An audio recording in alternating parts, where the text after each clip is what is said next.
Chapter 315.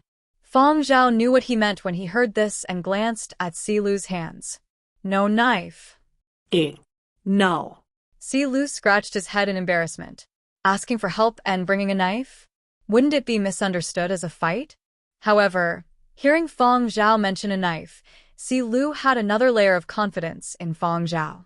The character he was playing was someone who never left his knife. Come in. Feng Zhao handed him a glass of water. Si Lu politely accepted it. Thank you. But he didn't dare drink it. His agent had told him many times not to drink water handed to him by others. Even if they were from the same company, he had to be on his guard. They were all competitors. Who knew if the other party was competing for a certain role or had other motives and might add something to it?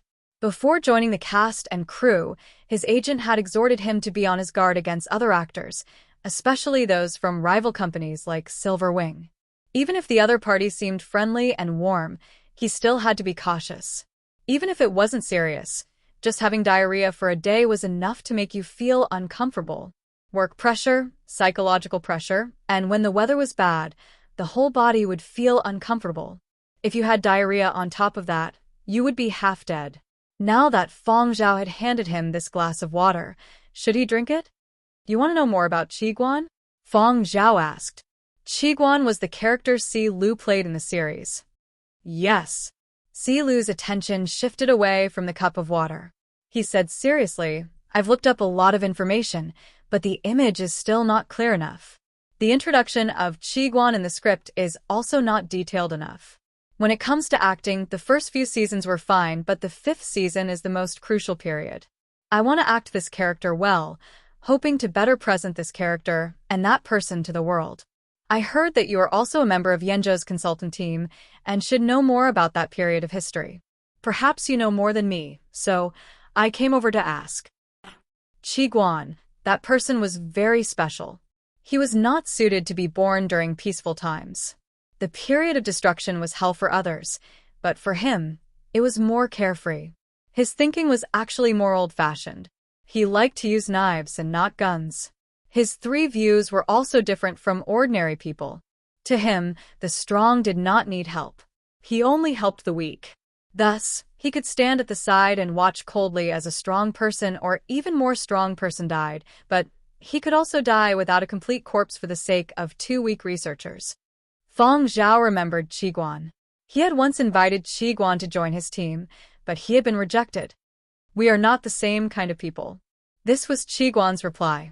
Then he took his slender blade and left without looking back. He was like a wandering knight in ancient times, doing everything according to his heart. As for what other people thought, he didn't care at all. He didn't seem to care about anything, but he had his own persistence and stubbornness. He was not a good person in the traditional sense, nor was he a heinous villain. After Feng Zhao had been reborn, he had seen some information left behind from the founding era.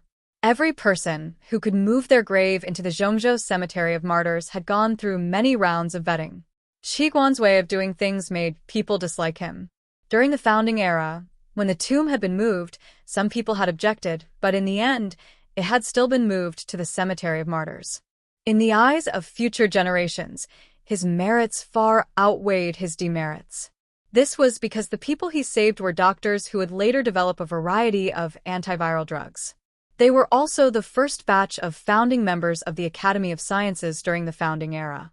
Back then, Qiguan probably didn't expect to save such a great scientist. Qiguan's grave in the Cemetery of Martyrs had no bones, only a saber covered in marks. When the grave had been moved, it had been that doctor who had personally placed the saber into the grave. Now, the one in the museum was a replica. The prop saber Si Lu used for filming was a replica based on the replica in the museum. At this moment, Si Lu was sitting on the sofa, listening attentively to Feng Zhao's analysis of Qiguan. When he came back to his senses, he realized he was drinking water.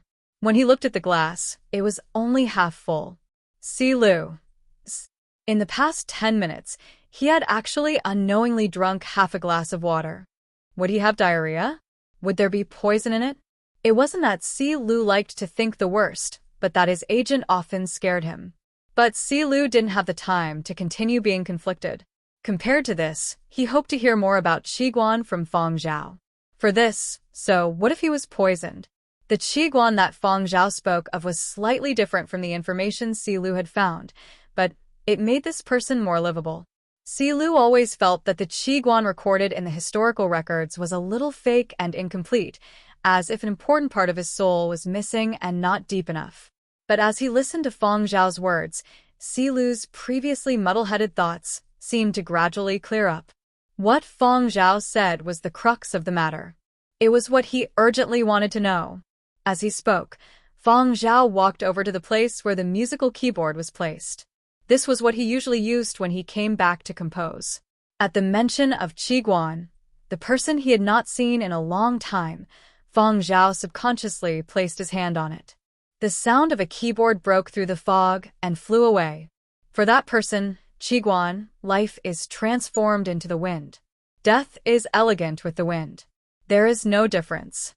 He didn't know if it was because he was affected by Feng Zhao's words or if the musical notes were too magical, but Si Lu's thoughts completely sank.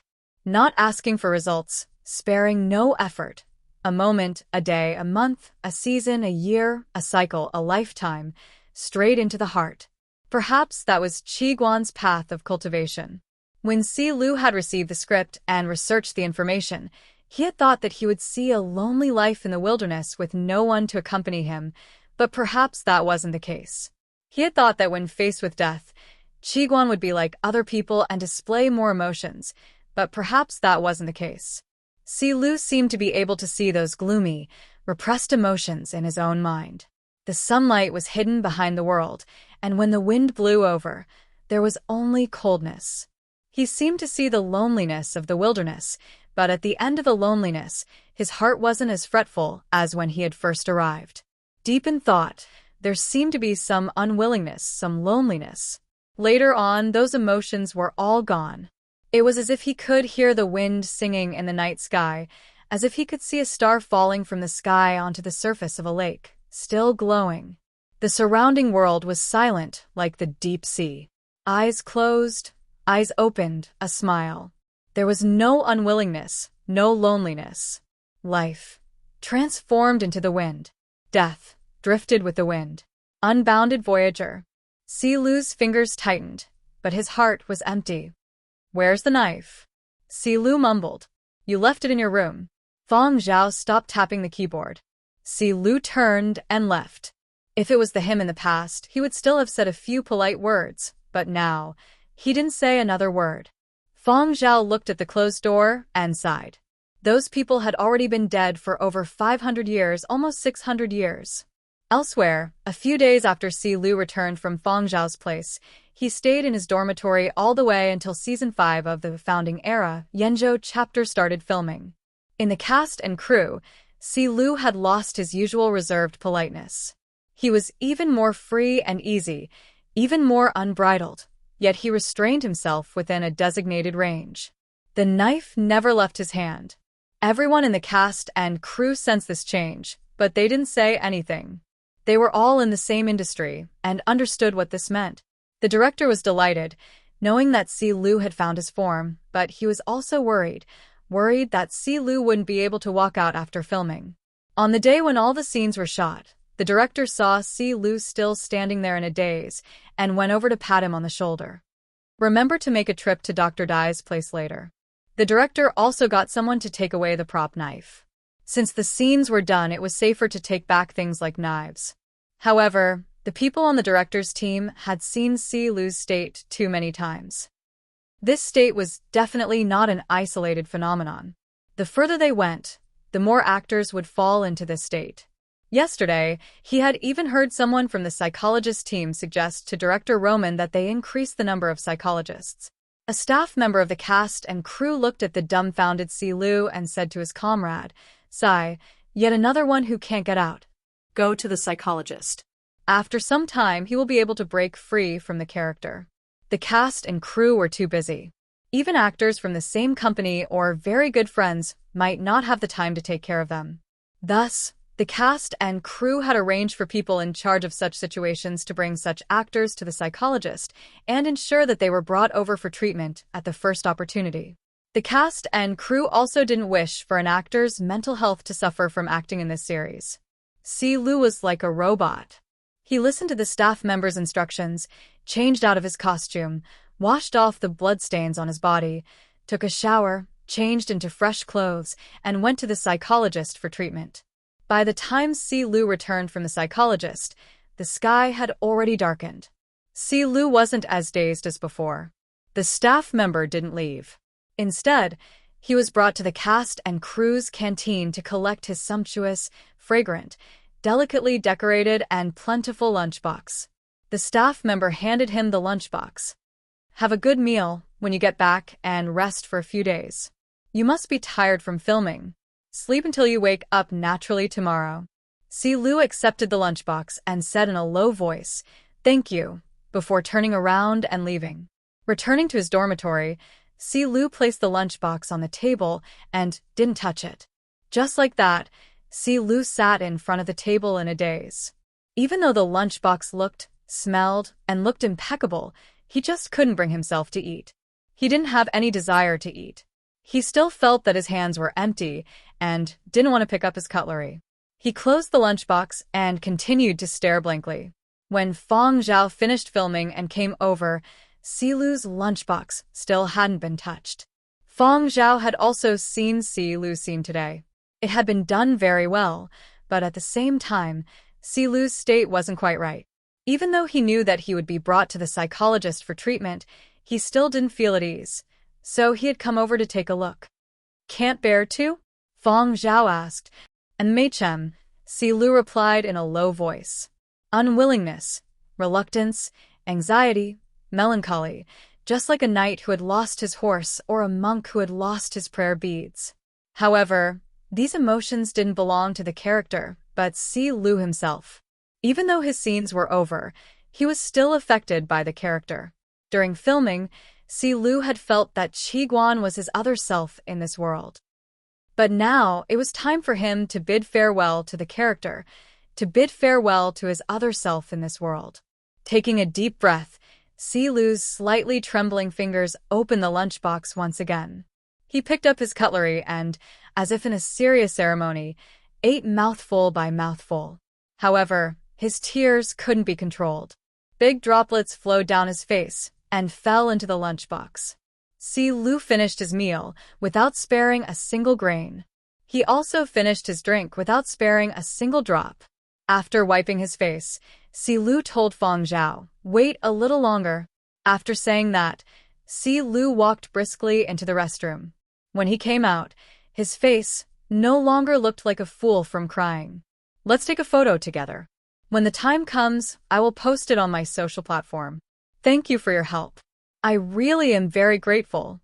Feng Zhao didn't refuse. After the photo was taken, he didn't stay behind to disturb Si-Lu.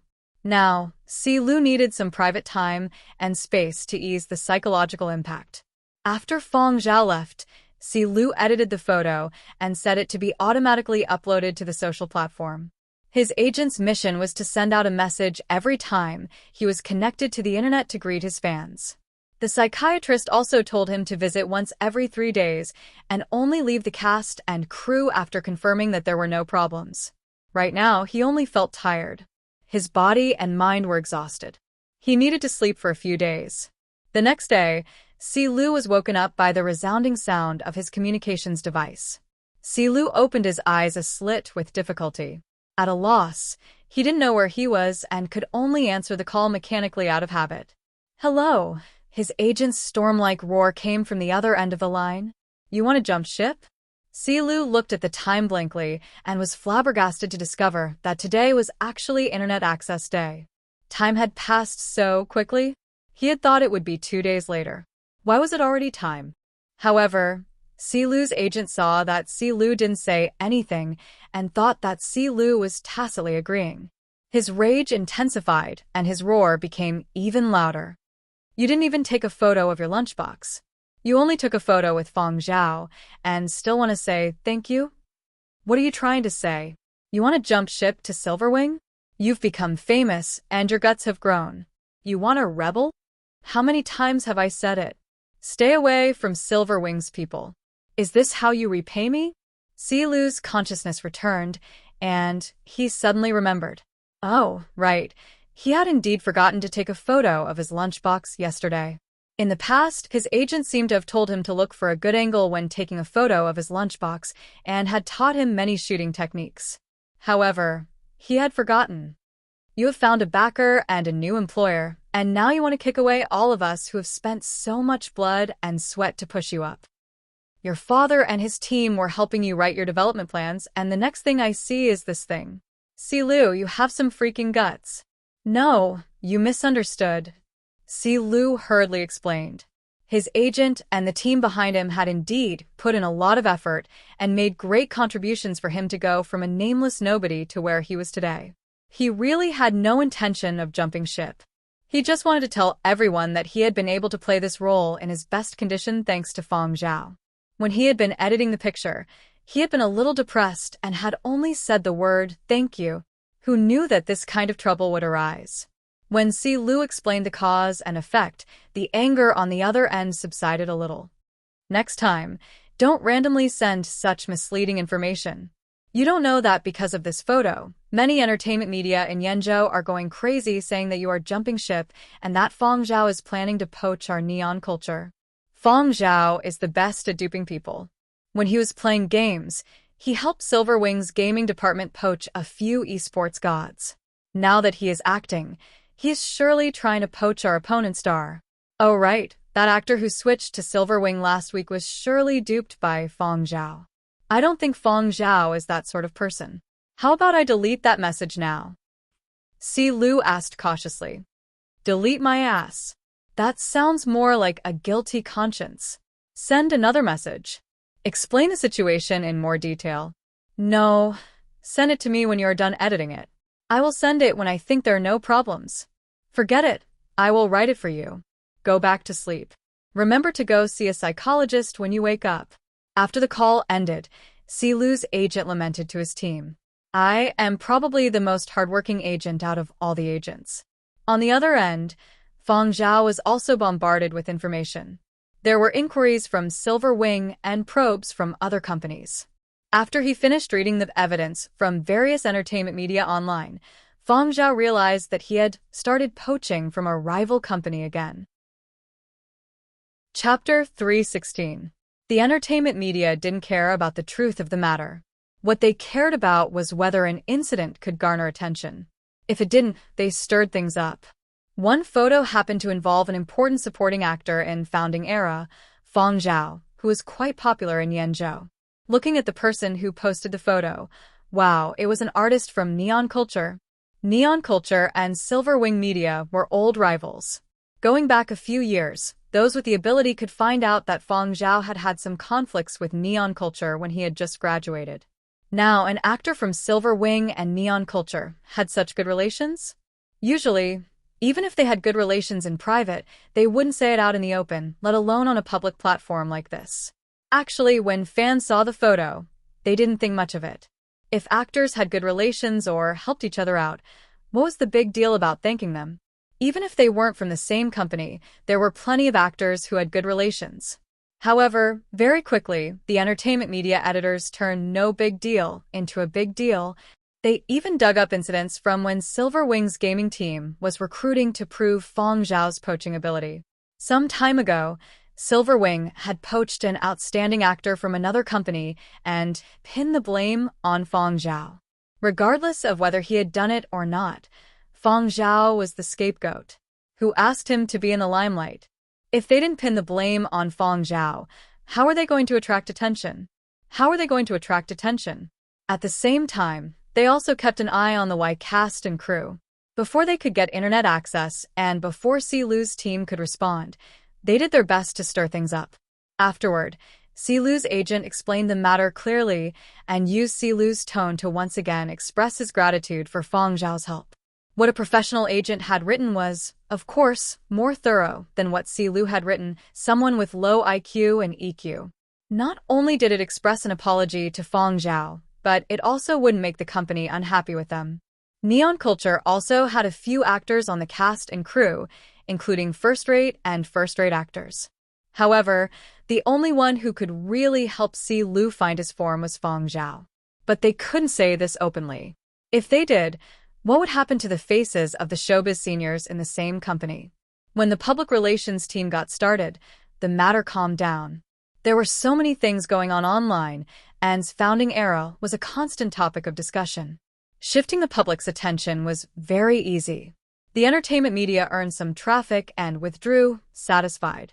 The team behind Si Lu also reaped some benefits from this incident. Feng Zhao. Feng Zhao had been made a scapegoat. Even if this matter blew over, in the eyes of many entertainment companies, Feng Zhao had already left an impression on them. This was a dangerous person. Every company had to take precautions and keep their artists a little further away from Feng Zhao, especially those that the company was focusing on. They had to minimize their contact with Feng Zhao as much as possible. What if they were poached by Feng Zhao? Thinking about it again, it seemed like what the entertainment reporters had said was true. Silverwing had been doing well in the past 2 years, and its global influence was also increasing. It was indeed developing in the direction of a comprehensive entertainment giant, and this kind of accelerated development seemed to have really started when Feng Zhao entered Silverwing. Of course, while they were guarding against Feng Zhao, they were also thinking of ways to poach Feng Zhao into their company. Planet Y cast and crew. Si Lu had specially gone to Feng Zhao's place to apologize because he hadn't thought things through thoroughly and had caused trouble for Feng Zhao, damaging Feng Zhao's image. Feng Zhao was not angry. The entertainment circle was like this. He was already used to it. Furthermore, for someone who had experienced the period of destruction, this sort of thing was nothing. Furthermore, Silverwing's team was not a bunch of freeloaders. Even if things got out of hand, they would be able to resolve it. Seeing that Si Lu was actually not a scheming person, Feng Zhao even turned around and consoled Si Lu, asking about his future arrangements. I will still be staying here for a period of time. Dr. Dai has asked me to come over a few times, Si Lu said embarrassedly. Their scenes were not bad. Actors who had acted for 4 or 5 seasons would get some advice from psychologists after their scenes were over. Although Si Lu seemed fine now, he had not completely walked out of it. His psychiatrist would still observe him for a period of time. When he felt that it was appropriate, he would be allowed to leave and would even be advised to leave the cast and crew as soon as he felt better. If he was too deeply immersed in his role, even if he walked out and continued to stay on the cast and crew, he might sink back into it again. Actually, Si Lu was very reluctant to leave. He had originally planned on staying on the cast and crew to learn, but now his psychiatrist and manager were not advising him to continue staying. He trusted the judgment of professionals. When Dr. Dai says I can leave, I will go back. Oh right, Feng Zhao, that piece you played last time, what was it called? I don't think I have heard it before. Si Lu was asking about the piece Feng Zhao had played on the keyboard when he had come over to consult Feng Zhao about the historical figure Qiguan. There was no name, Feng Zhao replied. That was also the first time I played it. I have never posted it online. Improvisation? Impressive. Si Lu really admired Feng Zhao now. He had also found out from other musicians in the same company that Feng Zhao had been invited to join the music team of Founding Era. That meant that if Feng Zhao had any musical compositions, he could compete with others for the position of the background music in the movie. For example, the part where Qiguan was killed, the background music had been won by a musician from Yenzhou. In the past, Si Lu had not understood, but now he felt that if Feng Zhao wanted to compete, he might not necessarily be unable to compete with those seniors in the music circles. A member of the consultant team, a member of the music team, and an important supporting role, Feng Zhao was really a talent. Si Lu admired Feng Zhao even more. Feng Zhao was really a capable person. Si Lu had almost become a fan of Feng Zhao's. About 10 days later, Si Lu received a certificate from a psychiatrist and went to the cast and crew to handle the paperwork. He packed his luggage and boarded a transport ship from Planet Y back to Earth with other people who had received their bento boxes. After returning to Yenzhou, Si Lu first went to the cemetery for martyrs to pay his respects. He had already engraved Qiguan's grave number in his heart. When he arrived at the cemetery for martyrs, he walked directly to Qiguan's grave and bowed deeply. He knew that in this grave, there was only one knife. It was not the prop knife he was holding, but the one Qiguan had used. Although Qiguan seemed to have many flaws in his character in the eyes of others, in Silu's heart, he was already different. Perhaps it was because he had invested too much emotion in his acting, but Silu seemed to see another version of himself in this world, doing things he did not dare to do, like a swordsman roaming that hellish world. When the 5th season of the Yanzhou chapter was broadcast, in the episode where Qiguan was killed, the character of Qiguan had indeed earned the tears of many viewers. Tragic heroes always left a deeper impression. In people's eyes, they had already transcended the vulgar and ordinary, becoming a legend. Before the 5th season was broadcast, there were people online who had compiled a list of the people who would be killed in the 5th season based on the actual course of history. Silu's fans, as well as fans of the historical figure Qiguan, watched the series with trembling hearts. In the episode where Qiguan was killed, there was a theme music composed by a well-known musician in Yanzhou. The quality of the music was also very high. Many people felt that the plot and the music were especially tear-inducing. But Qiguan felt that even after listening to the music in the series 2 or 3 times, his feelings were actually not as deep as the music he had heard from Feng Zhao. Although his brain could no longer remember every single note of the song, every time he recalled it, there was always a faint sound. He also noticed that these voices would gradually disappear as he walked out of the role of Qiguan. As for which of the two pieces was better, it could not be compared like that. The music in the series emphasized moving and tragic and sacrifice, and the artistic effect was stronger. As for the song that Feng Zhao had played, it indeed belonged to Qiguan. The positioning was different. Silu decided that when he returned, he would search for Feng Zhao's concert and listen to it. On this day, Silu had just finished recording the program and was riding back to the company. As he listened to his agent tell him about the arrangements for the next month, he suddenly looked out the window. On the huge light screen outside the tall building, the image of the advertisement was flashing. Is that the earpiece that Feng Zhao is endorsing? When Silu's agent heard this, he looked over and said helplessly, "Yes, it is said to be a luxury model. The advertisement and pre-sales were released some time ago." Silu went online and searched for the entire video of the advertisement. Sunlight, mountain streams, birth, destruction, calm water, breaking wind and clouds, sacred temples, ancient mountains and glaciers, shrapnel flying, smoke falling. Day and night seemed fleeting, the vast stars by one side. The dreamy musical notes spiraled and rose beside his ears, as if he could reach out and traverse thousands of worlds. Take off the earpiece. You're just a part of the world. Put on the earpiece, and you can have the entire world. The Dieting Z series descends powerfully. Listening to the sound of the advertisement, Silu's agent said, "I have never paid attention to it before, but after searching it, I discovered that the grade of this earpiece is rather high." The entertainment circle actually had its own hierarchy. Celebrities would also endorse luxury goods to show off their status and let the public have a better idea of their rank. Other people endorse luxury goods. It is either clothing, accessories, cosmetics, or luxury cars. The first luxury item that Feng Zhao is endorsing is actually earpiece. Silu's agent was also amazed. An actor endorsing earpiece. That's not right. Feng Zhao wasn't an actor in the past. Was he in the gaming circles? Composing, Silu said excitedly. Feng Zhao's composing is especially impressive. Back then, when he was telling me about Qiguan, he even played an impromptu tune. At that time, it was like my entire being was brought into another realm. Then, I entered my best state, all the way until I finished shooting all my scenes. Don't you think he is especially impressive? Especially mystical? Simply poisonous. Hey, it's not poisonous. Really. I drank the water he gave me, and I'm completely fine. Silu could not be bothered to say more to his agent. He had just seen the pre-sales date for the first batch of the Z series. It was 2 p.m., and it was almost time. Previously, he had been busy attending various events and had not had much time to surf the internet. He had also never paid attention to news regarding earpieces, so he had only found out now when he saw the advertisement outside. Actually, every year, Fiery Bird would release a luxurious high-end earpiece. That earpiece also represented Fiery Bird's highest achievement in earpiece manufacturing. This year, the breakthrough was even greater.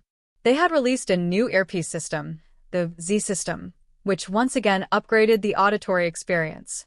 But at the same time, as a high-end line, the price of the Z series was not low.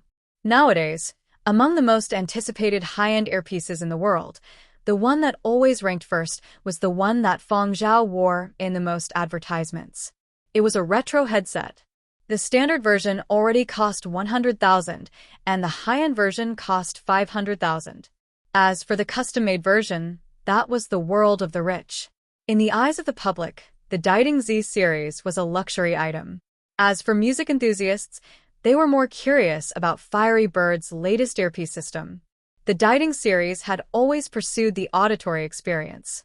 Of course, people familiar with earpieces would know. And now, all the Z series earpieces were equipped with what was said to be the pinnacle of Fiery Bird's earpiece technology, the Z system. For people who normally did not pay attention to such things, when they saw the price, their jaws dropped. But for people in the earpiece circles who paid attention to it, this was all too common. It was something that happened every year. Some people could not go back after listening to high-end earpieces once. Not only could these earpieces satisfy their sensitive ears and extremely demanding sound quality, but they also had a degree of comfort. After wearing a good earpiece, one could forget the existence of earpieces and immerse themselves in the music, allowing one to enjoy the world of music even more.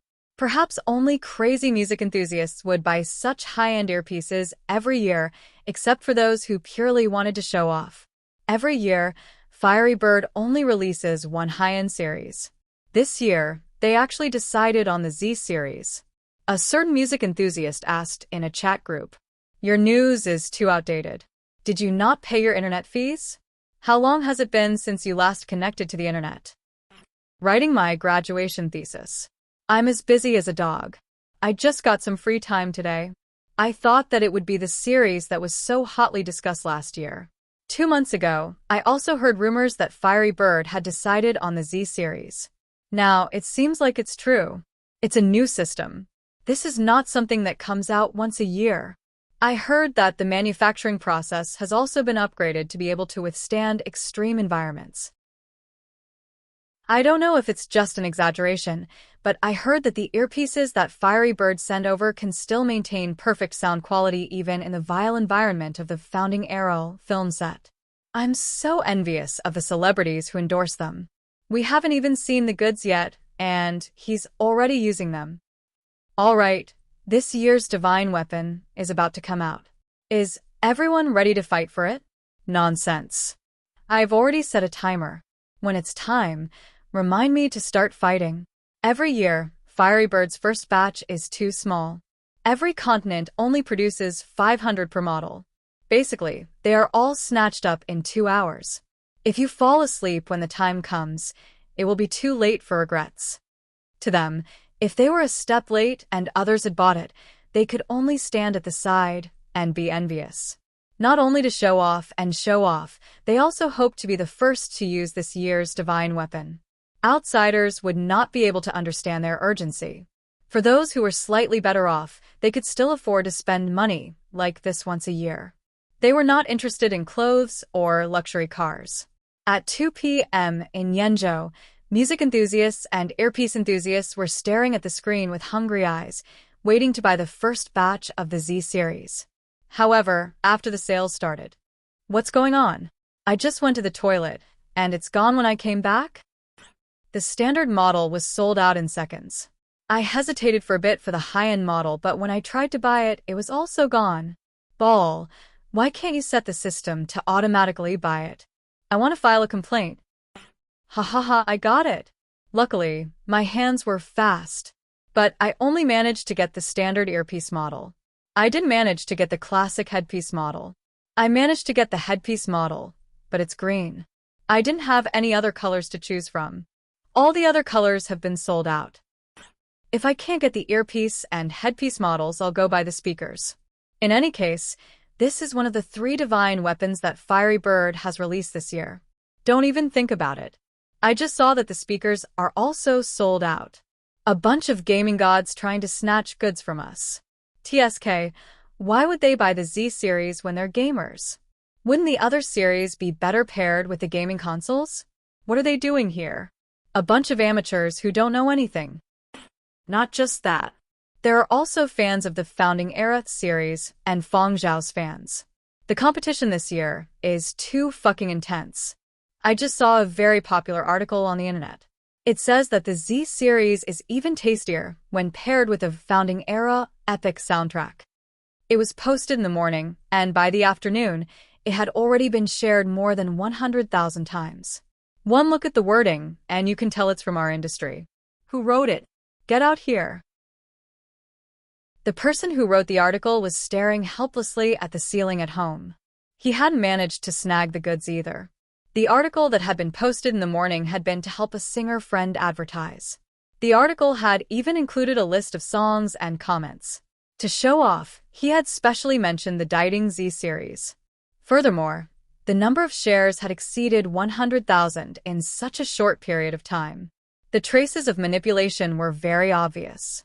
Luckily, he had used a sock puppet when he had written the article. If he had been caught by this bunch of people in the industry, he shuddered, thought for a bit, and said in the group, "It's all Feng Zhao's fault." Chapter 317. Yanbei Retirement Facility. Great-grandfather Feng was sulking at the screen with a long face. Great-grandfather Feng had originally wanted to buy the same model as Feng Zhao's. After all, this was the first luxury brand that Feng Zhao was endorsing. When he had first seen the commercial, Great-grandfather Feng had opened his little treasury and done some calculations. He had decided to buy the standard model. In the end, he had failed. What is Fiery Bird thinking? They are a big company after all. Have they not considered the fact that elderly people are slow? How can they outbid those youngsters? What era are we in? Why do we still have to buy manually? Is artificial intelligence invented for acting? They can't even use artificial intelligence to snatch it up. How disrespectful. Great-grandfather Feng was grumbling.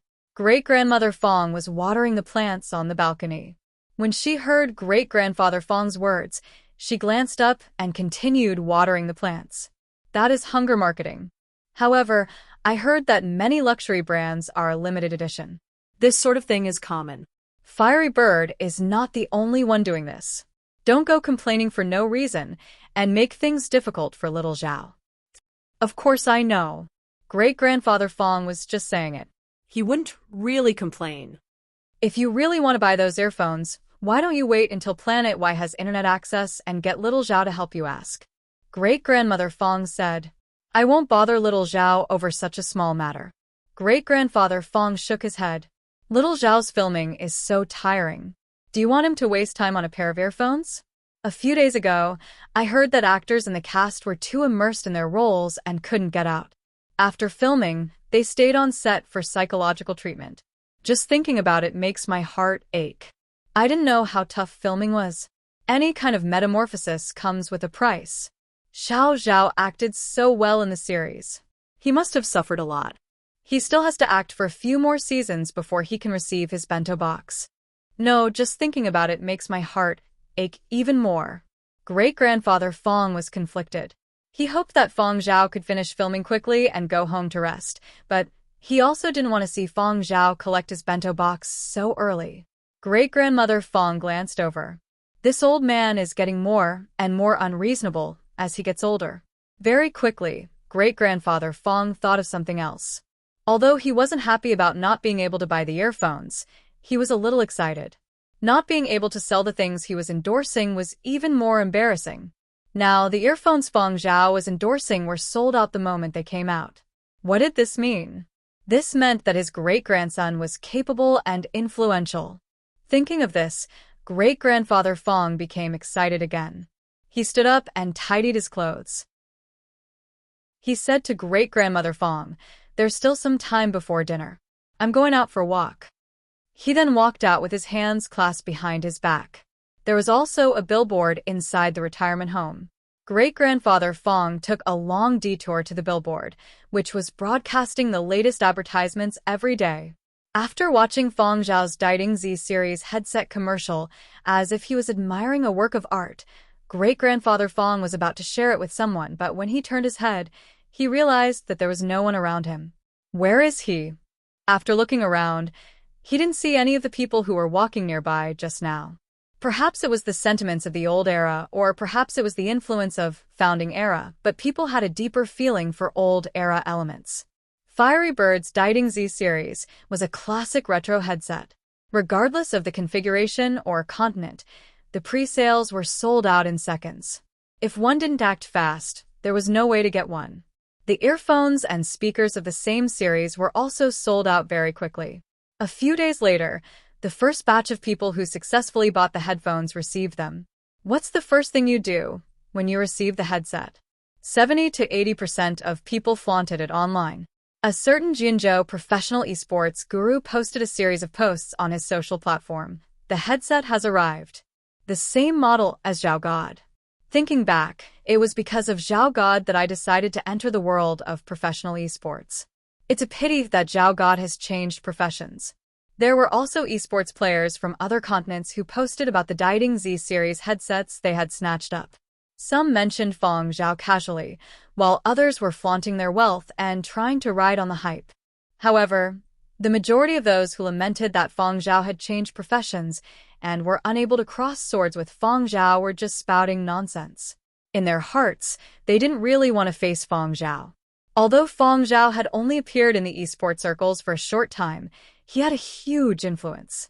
His gaming videos from back then were still frequently discussed. The reason some people in the esports circle still called Fong Zhao Zhao God was that up until now, there hadn't been any professional esports team or any individual who had achieved such impressive results in the game.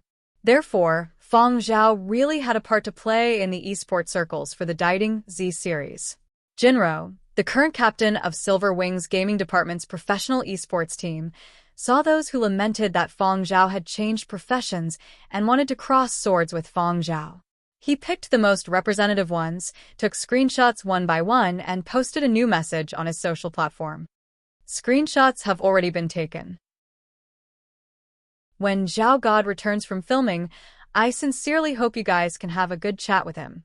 Screenshot, screenshot, screenshot. Silver Wings Gaming Department already had a manager, and the team also had a new leader. Sometimes, they called Fong Zhao boss internally, but to outsiders, they followed the netizens and called him Zhao God. Upon seeing Jinro's post, gaming fans also ran over to take screenshots. Captain Jinro, you didn't take a complete screenshot. Let me add a few. Screenshot, screenshot. My great Tongzhou also contributes too. Screenshot, screenshot. My great Lai Zhou has 5. Screenshot. My great-great Huangzhou has 10. Screenshot. Gaming fans from various continents who didn't mind the commotion, as well as bystanders outside of the gaming circles, joined in on the screenshot activity. Many people posted about the Z-series headphones online, but basically no one mentioned it to Fong Zhao. The few newcomers who had posted at the beginning wished they could delete their earlier posts, but with so many people staring at them, deleting them now would make them feel guilty, so they could only wait for this matter to blow over before secretly deleting them. They were just bragging. Was there a need to take screenshots? There were also gaming media that treated this as an interesting matter and edited a piece of news to be sent out. After that, even more people came to know about this matter. Of course, not everyone paid attention to the matters of the gaming circle. This matter wasn't a big deal, so it didn't cause too much of a commotion. Everyone didn't take it seriously either. They were just chatting and laughing, and that was it. Everyone was still discussing the Z-series online. Music aficionados and headphone enthusiasts who had successfully snagged the headphones were burying their heads in their professional reviews. Those who hadn't managed to snag it either asked customer service when it would officially start selling or shifted their sights to other series of headphones. Of course, there were also people who had successfully snagged the headphones just to show off. Not satisfied even after posting a bunch of photos online, they left the house with the headphones hanging around their necks and headed to places with more people. Cheat in City's Central Commercial Plaza. Two young men were discussing the headphones.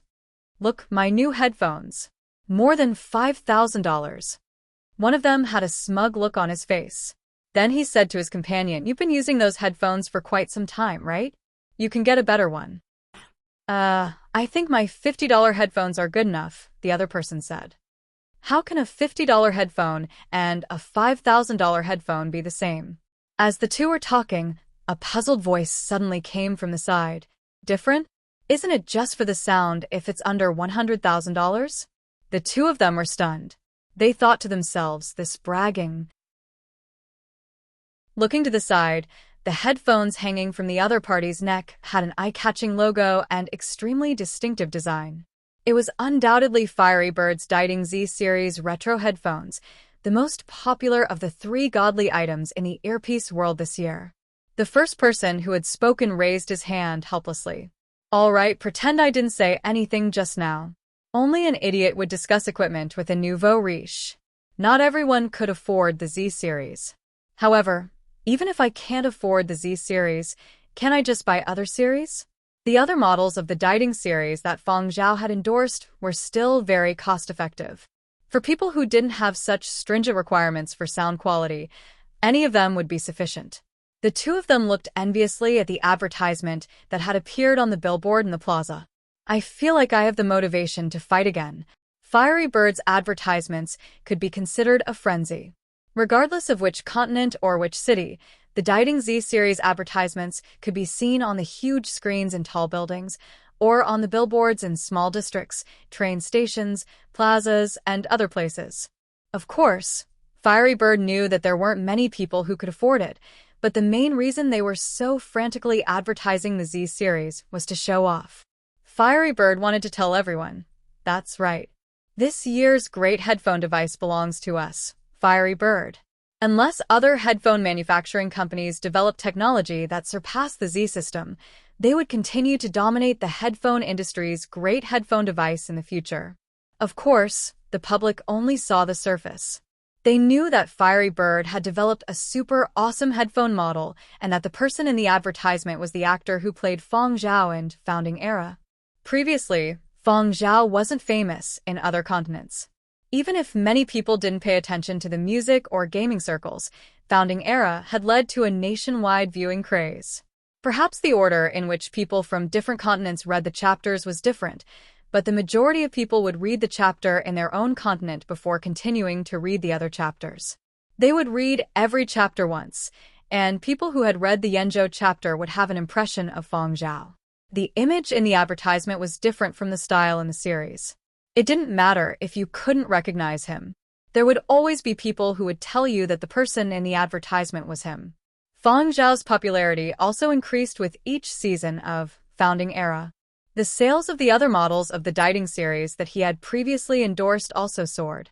Now, in Yenzhou, Feng Zhao's popularity was at its peak. His limelight even overshadowed the three actors who played Wu Yan in Founding Era. In a certain small city in Yenzhou, on a round-the-city train, an old lady was looking at the Dyting Z series advertisement in the carriage. "Oh, it's Feng Zhao." A young man beside her laughed. Yes, the person who appeared just now was Feng Zhao. The advertisement just now wasn't complete. It went by in a flash. "Auntie, your eyesight is really good." The auntie had a pleased smile on her face. "That's right, I recognized him at a glance. My eyesight is good. Everyone in our district knows." A young lady in the carriage asked curiously, "Auntie, do you chase stars?" The auntie was stunned for a moment before replying, "Nope, I don't chase stars. I watch TV series. I watch Founding Era. I just retired and I watch Founding Era at home every day. If I had to say, our Yenzhou chapter is still the best. I especially like Feng Zhao. Everyone in our district likes him. Those chapters of Founding Era one by one, his aura is the strongest. As a leader, you have to have that aura. Other people's aura is 8 meters, but his aura is 8 meters. Before I retired, I was also a leader in a company. My aura is exactly the same as his." The people in the carriage. then your aura has collapsed too much. In any case, I feel that he gives people the deepest impression. The auntie smiled shyly. I like that kind of person. The people in the carriage. Oh, right. What's the name of the actor who plays Feng Zhao? The auntie asked. His name is Feng Zhao. I thought you recognized him. The young lady sitting opposite her asked curiously. The actor in the commercial is the actor who plays Feng Zhao in Founding Era. He's also called Feng Zhao, but he doesn't have the makeup from the TV series. There's a big difference. You can even recognize him. Your eyesight is really good. The auntie paused. She hadn't seen it clearly. The commercial just happened to be playing the period of destruction sequence. Her eyes had been blurred, and she had recognized the wrong person. But could she admit that her eyes had been blurred? Of course not. The same name as in the TV series, the auntie asked again. Yes, it's the same. The few young ladies in the carriage were especially enthusiastic. They showed the auntie the news about when Feng Zhao had fought for the role. Back then, Feng Zhao had defeated many big-name actors from this continent and other continents to get the role. Oh, that's impressive. Only 20-something years old? So young. I can't believe he's only 20-something when I watched the TV series. The auntie decided to share this news with her old friends in the district. They weren't star chasers. They had a deeper impression of the characters after watching the TV series. Actors might look familiar, but they might not always match. Usually, they would talk about the names of the characters in the TV series and rarely mention the actors. After arriving at the station, the auntie hurried home and told her old friends in the district about the news she had learned today. Let me tell you, the actor who plays Feng Zhao is also called Feng Zhao. Easy to remember, right? He's a young fella. He's even younger than my grandson. 1 spread to 10, 10 to 100, 100. Yenzhou's media discovered that many of Feng Zhao's fans were middle-aged and elderly women. Most of them were retired. These people had nothing to do at home, so they watched TV series and chatted with their neighbors. Recently, the number of such fans had increased at a rapid pace. A reporter from a certain entertainment company looked at the popularity of the topic online and told his colleague, Feng Zhao has really soared. His first endorsement for a luxury product has already been a success. His commercial value has increased exponentially. It's not just him. Just look at the other actors in the cast of Founding Era. As long as they have more scenes, which one of them isn't doing very well, everyone's net worth has risen. Even those who received their bento boxes are doing pretty well. This is the bonus of Founding Era. No wonder so many people were fighting to get in when the cast was selecting actors. If it were me, I wouldn't even need to talk about the pay. I would have to fork out my own money to get in. The Diding Z series headphones are Feng Zhao's first endorsement for a luxury product. I wonder what he will endorse next. Perhaps it will be a clothing line. Recently, there are rumors that a certain men's high-class custom-made fashion brand is in contact with them. It might also be a top-notch outdoor brand. Chapter 318. The buzz generated by Feng Zhao's endorsement of Fiery Bird's Diding Z series had just subsided a little. Just as the teams behind the various celebrities were gearing up for action, news of Zero's endorsement of garlic seized the headlines of every continent and caught the entire entertainment industry unprepared. First of all, the combination of Zero and garlic was astonishing. Its firepower was so fierce that it carved a bloody path through the crowd of celebrities who were throwing money at it. Zero, the self-proclaimed big bro of Liezhou, had been born into a family of great generals and was a scion of a wealthy family. Although he was often seen in the entertainment industry, no one had ever seen him endorse a product. At most, he would do commercials for movies or TV series that his own company had invested in. Now, such a person was actually endorsing garlic. What kind of provocation had he suffered to think of endorsing garlic? This was something no one could understand. Secondly, the price of the garlic this fellow was endorsing was actually no lower than silverware. A single garlic cost a few $100s, and there were premium and preferred grades that soared to over $1,000. If there was a special one in the future, wouldn't it soar to the tens of thousands? This was ripping people off. This was not the way to hype things up. In the past, even those hyped-up products had not been this exaggerated.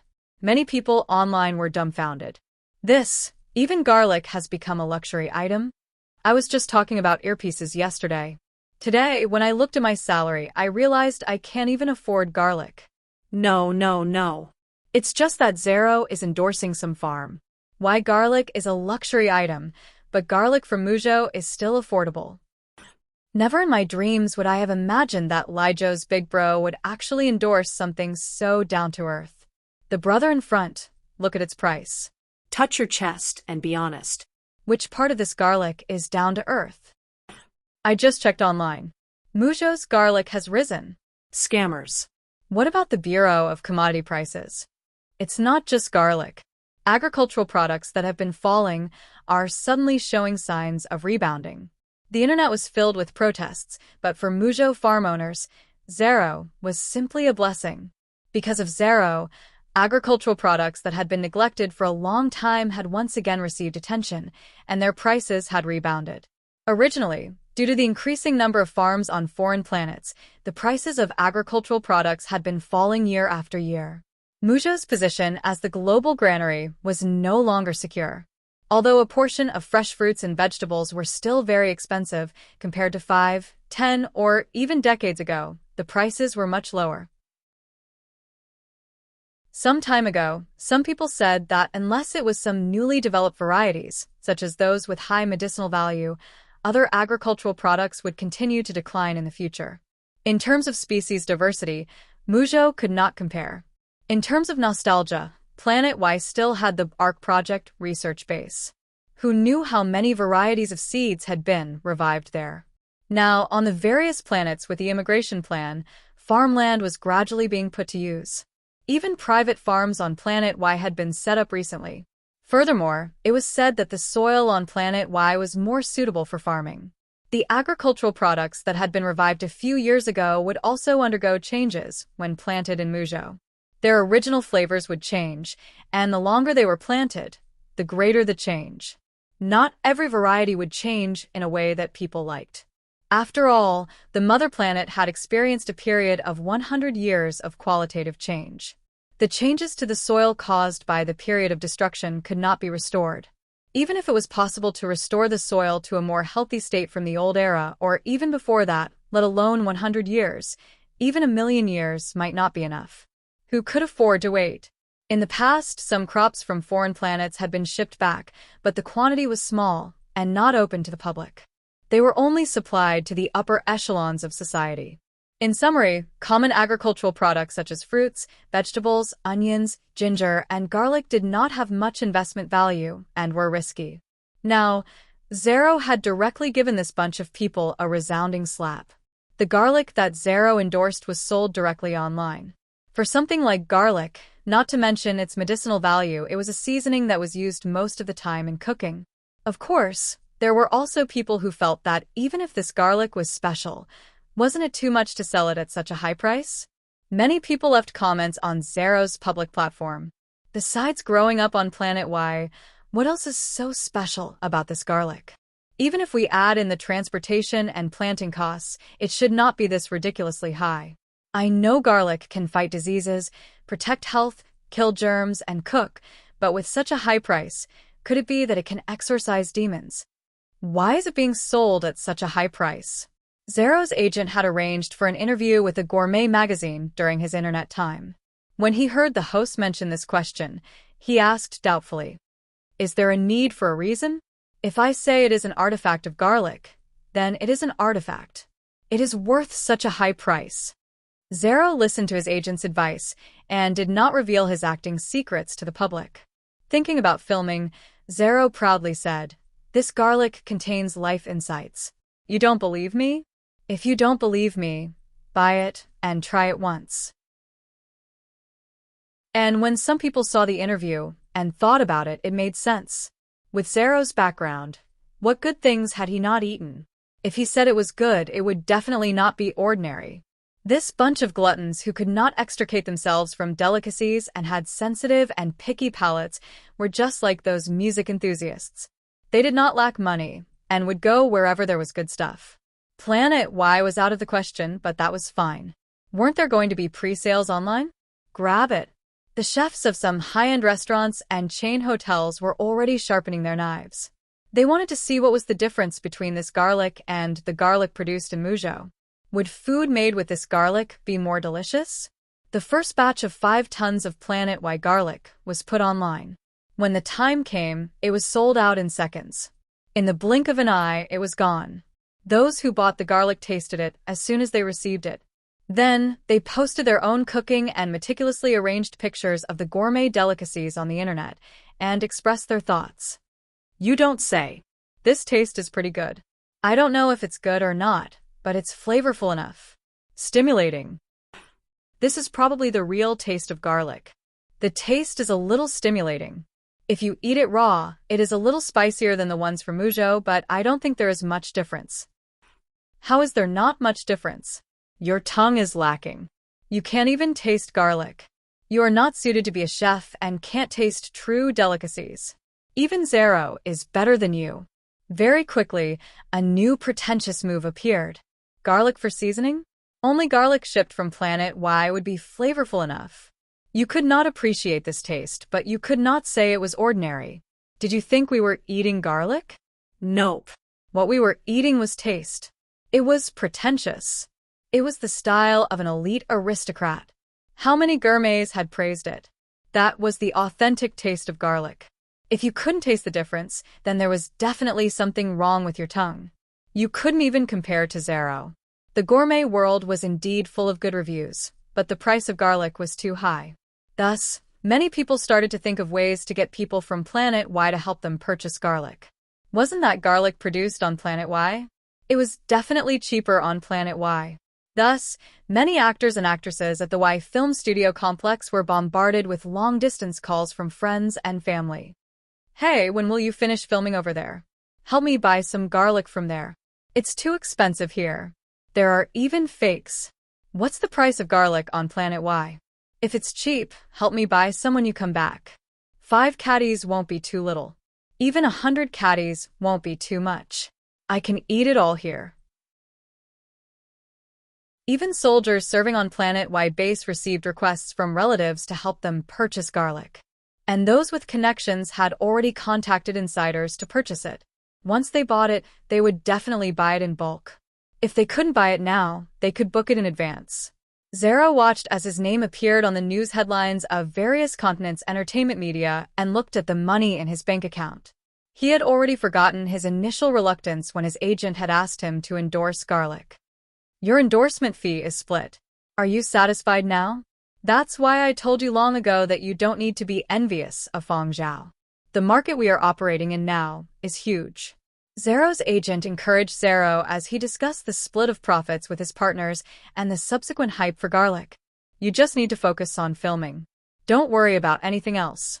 When the time is right, we will promote the next one, his agent exhorted. Zero nodded his head excitedly. What was so great about endorsing earphones? Who had ever endorsed garlic? None. A person of his status should be unique. He should stand out from the masses.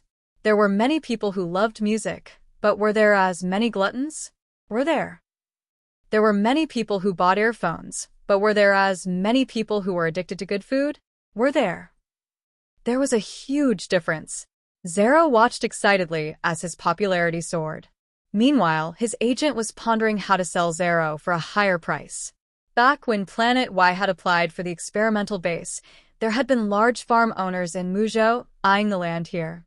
However, at that time, the approval process for private farms had been much stricter than for places like the film studio complex.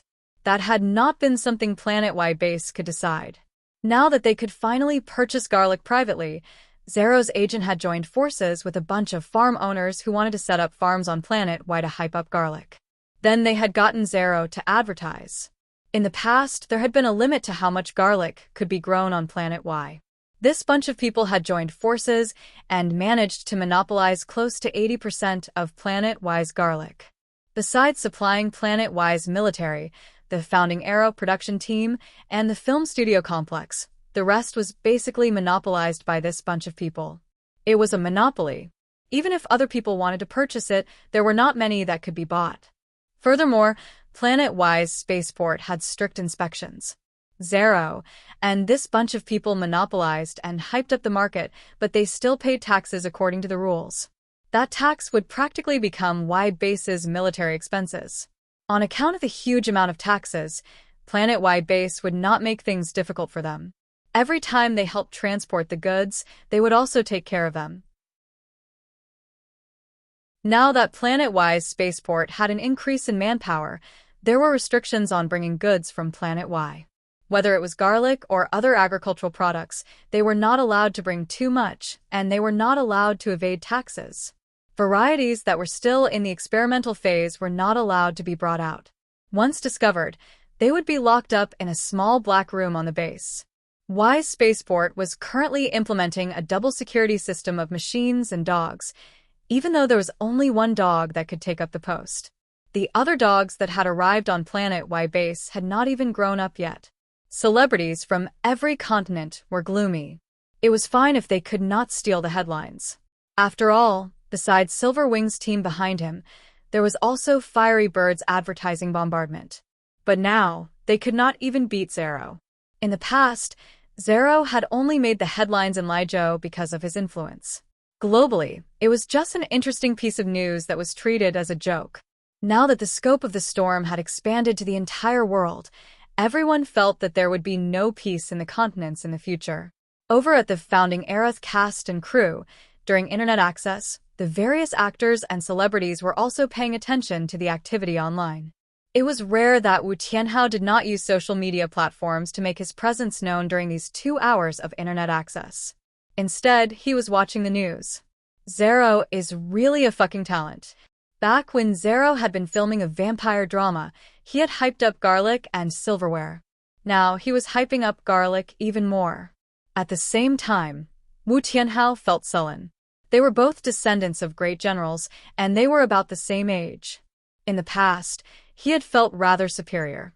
Even when Zero's acting skills had suddenly exploded, he had not taken Zero seriously. But now, seeing Zero hyping up garlic, even he was envious of the profits.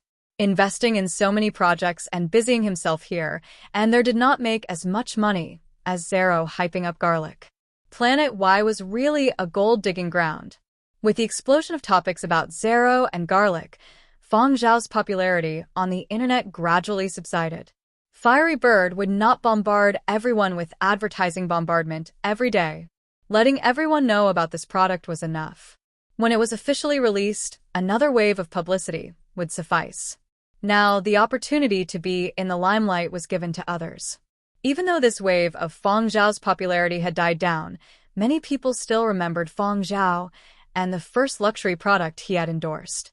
But in fact, Fang Zhao had long signed a contract with Fiery Bird for a 10th-generation game console that was even more extravagant than the Z series. It was just that at that time it had been a region-limited contract and not a global endorsement.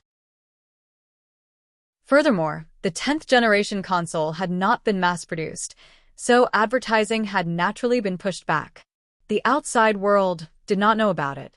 Fiery Bird had sought out Fang Zhao to endorse the Z-series earpieces not only because of his influence and potential, but also because of a technical challenge. They did not find it challenging to find other celebrities. Fiery Bird had never worried about sales. Finding an ambassador was not entirely about sales. For earpieces, they were challenging Fang Zhao's ears. Every time Fang Zhao endorsed a model of earpiece, he would give Fiery Bird a rundown of how he used it, as well as the product's strengths and weaknesses. Even the Z-series earpiece, which was revered as a divine artifact, had not received a perfect evaluation from Fang Zhao. Fiery Bird also did not think that Fang Zhao was looking for trouble. The Z-series frequency range was frighteningly wide, far exceeding the range that the average person could hear. Generally speaking, to hear all the details, one had to possess the ability of a certain wild beast. Fang Zhao possessed this kind of ability. The divine ears and dieting nicknames given to Fang Zhao by netizens were acknowledged by the people in Fiery Bird's R&D department. Even when the R&D personnel were free, they would communicate with Fang Zhao and ask him about his impressions of a certain product. This was a form of collaboration, something that other celebrities could not offer. Founding Era Cast Dormitory. Fang Zhao sat in his dormitory, wearing earpieces. Although he did not give the Z-series earpieces perfect evaluation, he also admitted that it was the best series of earpieces he had ever used. All the technology was concentrated in such a small earpiece, causing Fang Zhao to sigh in admiration at the marvels of technology. Technology made the experience different. Fiery Bird had named the newly developed system, Z, for this series earpiece. In the eyes of the outside world, it represented Fang Zhao's Zhao. But in fact, in the old era, the letter Z also had the meaning of the Lord of the Universe. This represented Fiery Bird's self-confidence and ambition as the industry leader. Fang Zhao's fingers slid across the keyboard, and the notes were clearly transmitted to his ears. There were no traces of deliberate embellishment. Every note carried an emotion that was truly transmitted to his ears through the earpiece. If there was a flaw, it was definitely that the keyboard had not kept up. Next to the keyboard was a paper notebook. The open page was filled with all sorts of symbols that outsiders could not decipher. He was composing. Even when filming, Fang Zhao had never set aside composing, but if he wanted to better complete the task at hand, he would not be able to do a single thing well if he was distracted too much. Thus, before that, his focus was on filming. Currently, Season 5 was currently airing. The cast and crew were already filming Season 7, and Fang Zhao's scenes would end in Season 9. He wanted to complete the piece of work he had on hand before that.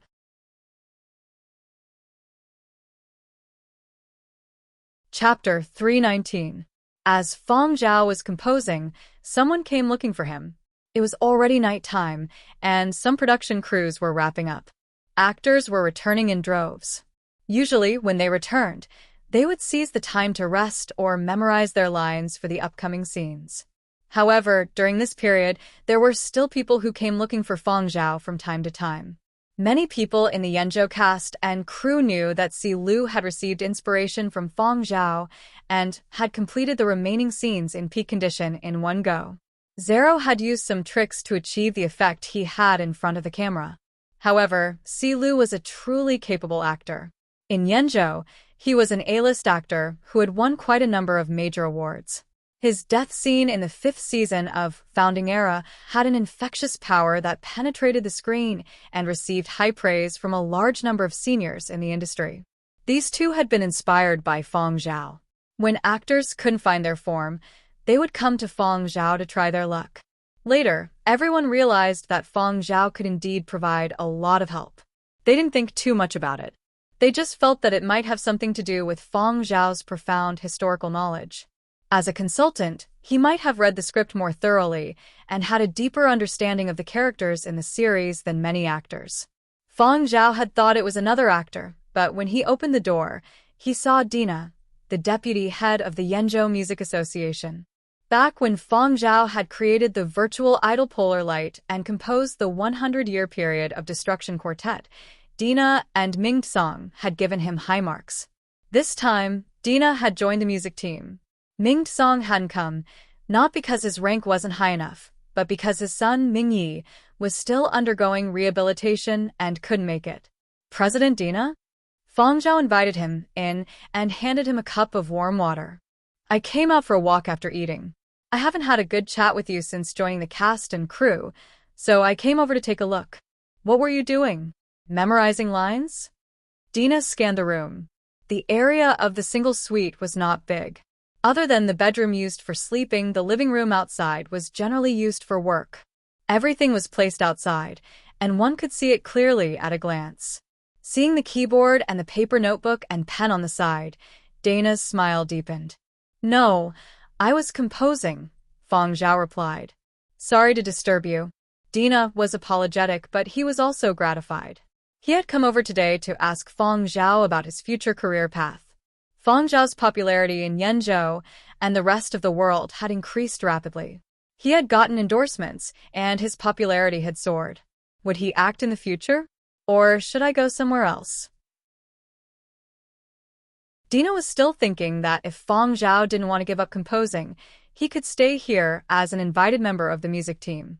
If Fang Zhao could produce something, he might be able to fight for it. If she wanted to change careers, he would have to advise her. In terms of music composition alone, among the younger generation in Yenzhou, Feng Zhao was the junior that he thought very highly of. The last time he had access to the internet, he had even discussed with Ming Tsang whether Feng Zhao had given up on composing music. He had not expected to find Feng Zhao composing and not memorizing his lines. Of course, Dana was happy. Based on Dina's observations of Feng Zhao over the past few years, Feng Zhao either didn't compete, or once he did, it would be a high-quality composition. Regardless of whether it was chosen or not, Dina was very happy that Feng Zhao didn't give up composing. He didn't use the words he had prepared, and Dana didn't want to disturb this young man's creation. He didn't want to lose his inspiration because of the conversation. "I'm leaving. You can continue what you were doing. You have a talent for composing music from the period of destruction, but don't feel too pressured. The important thing is participation. Music doesn't have to be fought over. Even if you don't get chosen, it doesn't mean your composition is bad." "I understand," Feng Zhao replied. "It's good that you can see things clearly." Dina got up and left. On his way back to his dormitory, he ran into Fei Harmonic, Jizhou's young and talented violinist. When Dina and an old friend from Jizhou were discussing this matter, the other party had proudly mentioned that this talented violinist had participated in the recording of quite a few soundtracks and songs. Fei Harmonic's solo composition had also been chosen and would be included in Season 6 of the Jizhou chapter. Dina had always been nice to talented juniors, regardless of which continent they were from. However, they weren't familiar with each other, so after exchanging pleasantries, they went their separate ways. Dina recalled the case Fei Harmonic had been lugging and wondered if it was a newly arrived violin. Fei Harmonic was in a good mood.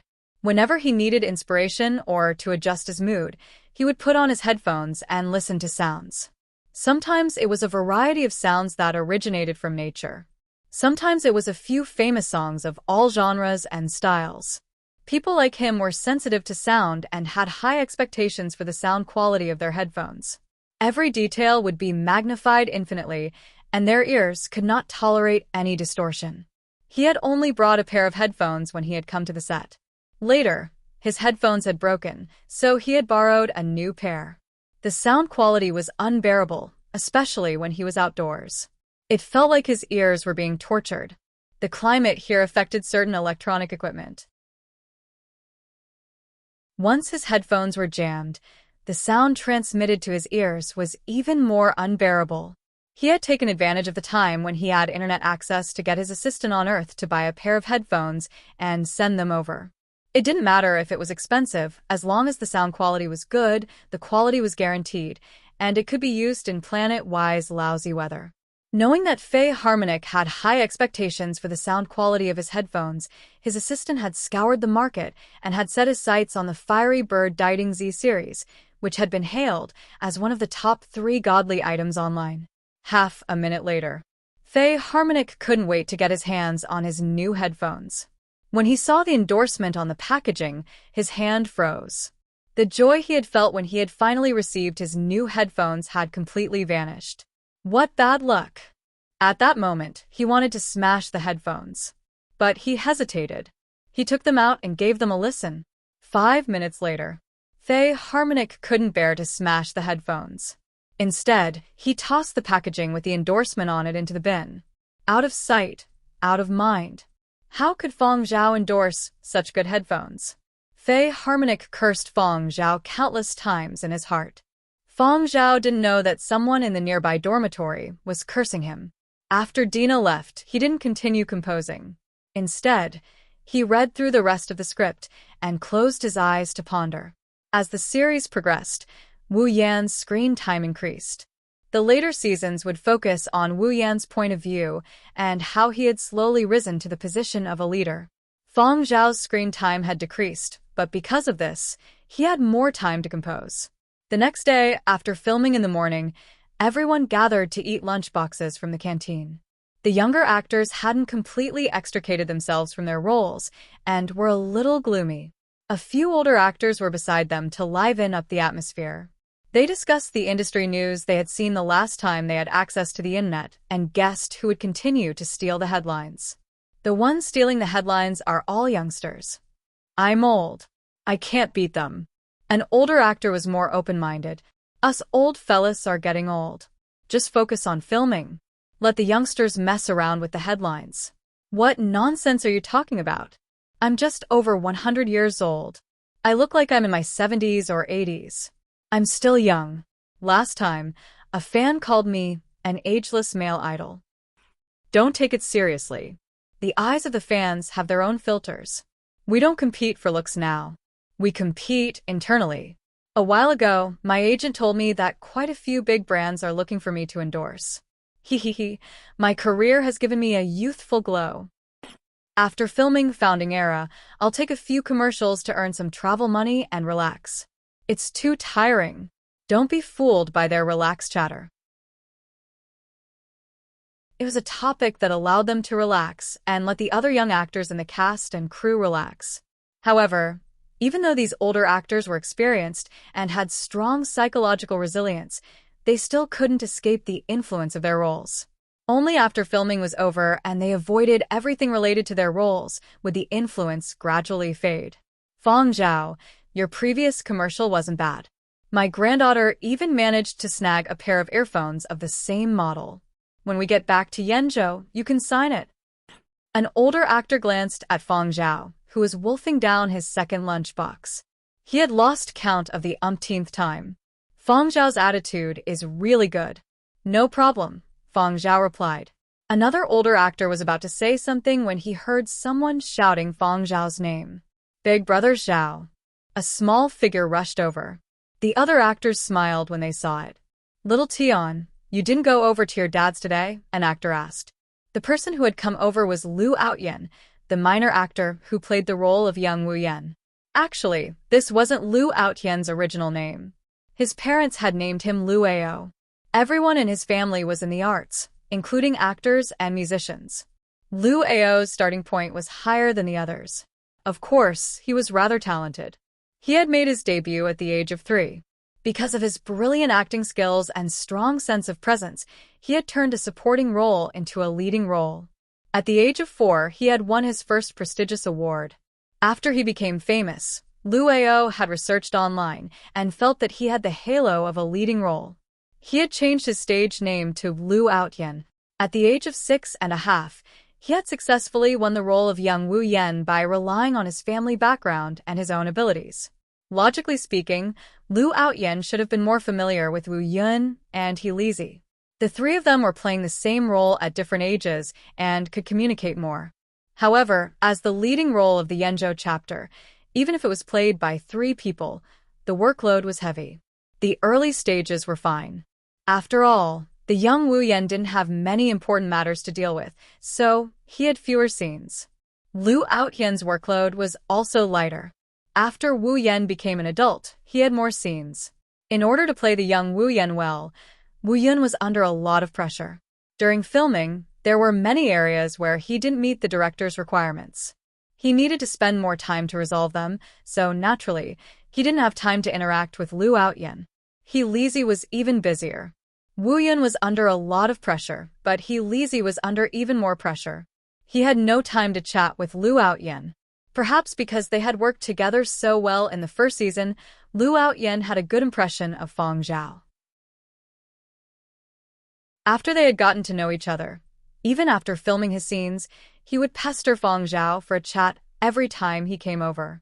In order to play the role of Wu Yan, this little fella had suffered and lost quite a bit of weight. He hadn't touched high-calorie snacks for a long time, so in the first season, the audience had seen a skinny, malnourished figure that fit the historical background. After filming his scenes, this little fella had eaten all the snacks he hadn't eaten in the past few months. After a few months, he had returned to his pre-diet weight. Lu Outyen had originally planned to control his appetite after acting in Wu Yan's childhood scenes and play a minor role. There would always be children's roles in every season of the show, but most of them were minor characters. Some of them were just background characters. Lu Outyen had been clamoring to play a minor character, but he had been rejected by the director. None of the filming teams had let him in. Many of the background characters in the series had been created with computer special effects. This was a special case. Since he couldn't play a minor character, Lu Outyen wanted to watch his seniors compete, but his request to watch was still rejected by the director. Kids weren't like adults. It wasn't good for them to stay malnourished for a long time and live in a stressful environment. The strong negative emotions that the old actors brought out when they were acting were not suitable for children of this age to see. So, if Lu Outyen wanted to drop by with the filming team, he could only come over after filming had ended. Lu Outyen's father was an actor and was filming in the production team next door. His mother was a musician and had been invited to join the music team. He also had a few relatives who were influential people in the industry.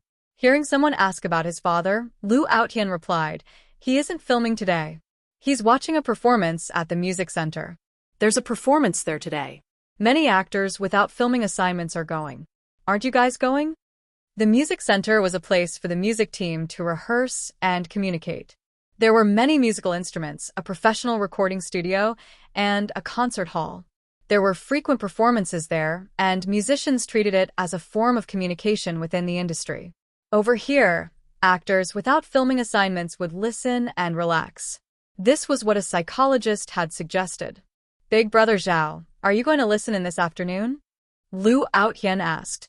Fang Zhao glanced at his little friend, who was looking at him expectantly, and nodded. "I don't have any scenes in the afternoon. I'll head over there to take a look. Then let's go together in a bit. Big Brother Zhao, you eat first. I'll go inform Director Bai." Lu Outyen ran over to the executive director's side. "Fang Zhao, you're quite popular," an old actor said with a chuckle. In the past, Ji Polin and a few other young actors had treated Fang Zhao as the center of attention. After Ji Polin and the others had finished filming, Fang Zhao had let them go to various filming teams to look for opportunities. 11 chapters, 11 different production teams.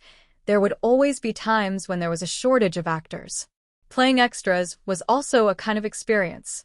Going to a foreign production team to get to know more actors and learn more acting techniques was a good thing for Ji Polin and the others.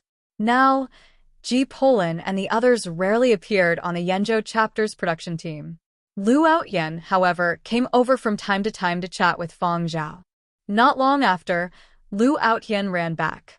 Seeing that Fang Zhao had finished eating, he asked, "Big Brother Zhao, let's take another photo. I'll post it the next time I have internet access." "Didn't you post it before?"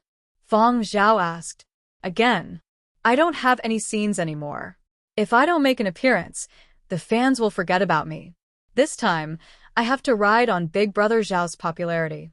Lu Outyen, who had gotten Fang Zhao's approval, was especially happy. He did not just stand quietly beside Fang Zhao and take photos. Instead, he climbed onto Fang Zhao's body as if he were climbing a tree. Using Fang Zhao's support, he sat on Fang Zhao's shoulder. After taking the photo, Lu Outyen excitedly shouted to the actors who were watching with smiles, "I'm sitting on the shoulders of a giant again." Lu Outyen's words had a source. In his later years, Yenzhou's great General Wu Yan had been interviewed on a television program. He had once said that the reason he had been able to reach his current heights in life was because he had once sat on the shoulders of a giant. In history, the only photo of Wu Yan as a child was the one he took with Fang Zhao. In the photo, the petite Wu Yan was sitting on Fang Zhao's shoulders. Much of the Dreamy Chapters filming of Wu Yan had been adapted from Wu Yan's memoirs. In Wu Yan's memoirs, he himself had said that without Fang Zhao, there would be no Wu Yan. Wu Yan had been brought up by Fang Zhao. During the first season of the Dreamy Chapter, there had been a similar scene. The petite Wu Yan, who had played the role of a young Wu Yan, had sat on the shoulders of a smoky and bloody Fang Zhao. He had been a little nervous, his eyes flashing with excitement. It had almost coincided with the historical photo. Outside of filming, Lu Outyen, who was getting fatter by the day, had taken many similar photos with Fang Zhao after he had removed his makeup. "I, Lu Outyen, have also sat on the shoulders of a giant, and not just once. My future is limitless." After saying this, Lu Outyen asked Fang Zhao, "Don't you agree, Big Brother Zhao?" "Lu Xiaotian, you have gained weight again," Fang Zhao said. This little brat had no filming assignments. After he had set himself free, he had eaten too much and regained his weight too quickly. Nonsense. I have clearly been eating very little recently. Lu Outyen looked at his white and chubby arms, lacking confidence. I have only gained a little weight. Besides, Big Brother Zhao, you have a lot of strength. I'm still a baby. This bit of weight is a piece of cake for you. Knowing that Feng Zhao could easily carry him, Lu Outyen did not get off Feng Zhao's shoulders. Instead, he showed Feng Zhao a few photos he had taken recently and whispered some gossip. Big Brother Zhao, that special gem that only the main characters and important supporting characters can use, has been given a nickname recently. What is it called? Take a guess. Gathering of Heroes?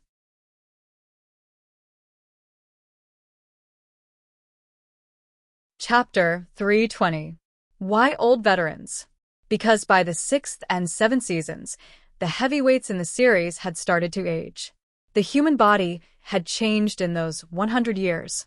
It had been a long-term process, not a sudden change. Children born during the period of destruction would experience more obvious changes, while other people's bodies would slowly change day by day. However, they still could not compare to people of the new era. They were all 100 years old, but those who had experienced the end of the world right from the start looked much older than the people of the new era. As for the plots of the 6th and 7th seasons, they roughly revolved around the 60s and 70s of the period of destruction. According to historical footage, many of the important characters at that time looked a little old. As time went on, these characters would gradually look older. Based on the age of the old era, if the period of destruction had not suddenly descended, most of these people would have left their jobs and retired. They were true old veterans. Feng Zhao chuckled when he heard this. Back then, he had also wondered how he would have retired if he had not experienced the period of destruction and how leisurely his life would have been. But the real outcome had been fighting to the death. When Lu Outyen saw that Feng Zhao was not angry, he continued, "Big Bro Zhao, when we go to the music center later, can you give me an autograph? A pair of Diding Z-series headphones and a few photos. Not much. Everyone in my family likes you. Grandpa and Grandma also follow the series. They say that in the Yanzhou chapter, besides me, you are the one they like the most." Sure. It was just an autograph. Feng Zhao did not reject such a small matter. The music center had been jointly designed by a number of world-renowned design masters. The building did not have the glossy splendor of a new-era city. Just by looking at its exterior, one could not see any technological or fashionable elements. On the contrary, the designers seemed to have used a pious method to make it resemble the local natural terrain, blending in with the rocks, sand, hills, and earth. From the outside, it looked very rustic and had a strong local vibe. However, after walking in, one would discover that high-end technology was everywhere. Many teams with different musical styles were gathered here. There were dozens of practice rooms and a dozen or so concert halls, but one could not hear the sound of any musical instruments on the first floor. When entering the main entrance of the music center, one could only hear soft chatter coming from people sitting in the first floor walkways and rest area. Overall, it was relatively quiet. Lu Outyen's father carried a school bag and quickly walked over from the resting area on the first floor. He said to Lu Outyen, "Come down." How old were they? Did they still think they were 2 years old? He even needed someone to carry him while he was walking. "How many times have I told you?" He lifted Lu Outyen off Feng Zhao's shoulder and said apologetically to Feng Zhao, "Sorry, kids don't know any better. Have you been like this all the way from the set to here?" Father Lu looked at Lu Outyen. Lu Outyen moved away guiltily. Father Lu raised his eyebrows and opened his mouth to reprimand. Before his father could say anything, Lu Outyen leaned over and took the bag from his father's hand. "Dad, did you bring the things I asked you to bring?" Lu Outyen's father ignored him and even raised his arm to stop Lu Outyen from touching the bag. "This little brat just loves to cause trouble. Feng Zhao, you must be tired carrying this piglet all the way here, right? Come, let's go take a break over there. It's still lunch break, so the performances haven't started yet." Father Lu ignored Lu Outyen's protest at the word piglet and brought Feng Zhao to the rest area. "If I'm a piglet, Dad, you're a big piglet." "My bag. Dad, give me the bag." Big Brother Zhao promised to sign for me. Don't waste Big Brother Zhao's time after signing. Lu Outyan chased after Feng Zhao with his short legs. After chatting with Feng Zhao for a while, Father Lu saw that Feng Zhao really didn't mind, so he didn't reprimand Lu Outyan anymore. After all, this was a public place, and many people were watching. It was better to talk to Lu Outyan alone when they got back. How embarrassing was it to keep sitting on Feng Zhao's shoulder? Taking pictures was one thing, but walking so far and letting Feng Zhao carry him? Why didn't he look at his own weight? This little brat was asking for a beating. Feng Zhao, if you are not in a hurry, eat while you sign. The refreshments here are pretty good. The food these artists eat is more exquisite than the food in our actors' canteen. Perhaps the taste can't compare to the food at the Food City, but it's more artistic. This is a benefit given to them by the investors. However, if you want to eat here, you can only swipe the card here. Only invited members of the music team have a meal card for the music center. I swiped my wife's card. Father Lu didn't feel the slightest bit embarrassed. Instead, he was a little pleased and flaunting. But on second thought, oh, Feng Zhao is also a member of the music team and has a card here. Big Brother Zhao, here, just sign your name here. At the side, Lu Outyan finally got his bag. He took out his earphones and passed a pen to Feng Zhao. There are 2 more photos. Let's take a group photo. Sign here. When the internet is available, I will post your signed photos, hee. Feng Zhao took the pen, earphones, and photo and signed. There are also 2 stills of you. I got them from my grandparents. Lu Outyan handed over another 2 photos. After signing 2, another 2, another 2, and another 2, watching Lu Outyan take out 2 by 2, Feng Zhao smiled and said, "All right, take out the rest. I will sign them together."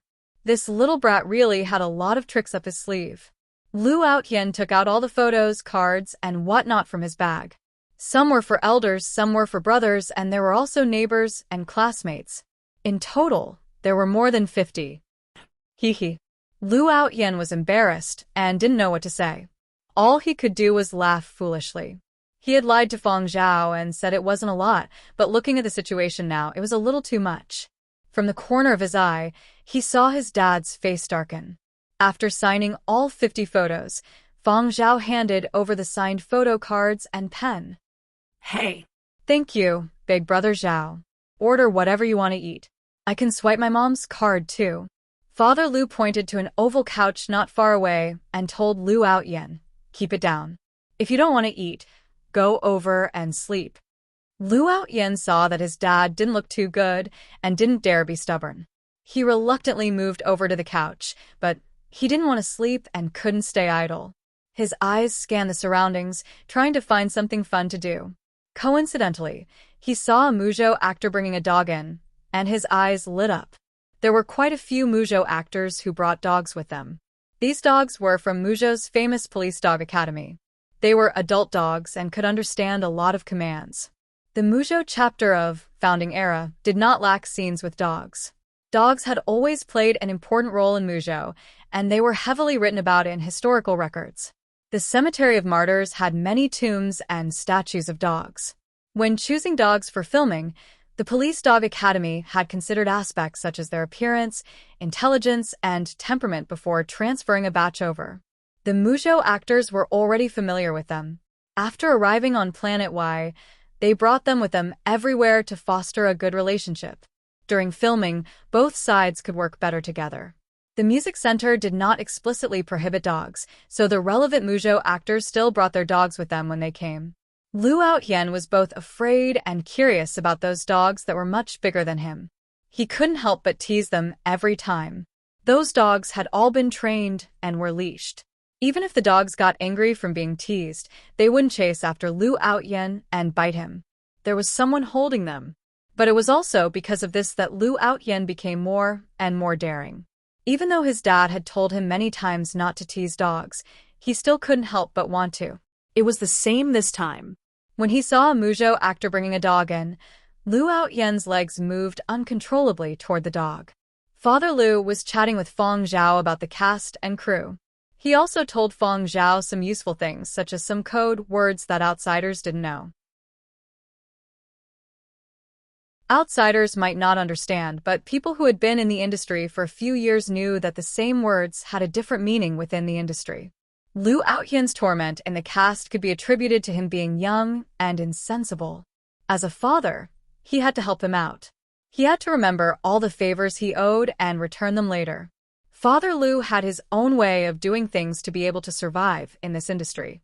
Although he was a well-known actor in the film industry and was a big-name star in the eyes of netizens, the cast and crew of Founding Era had no shortage of big-name stars.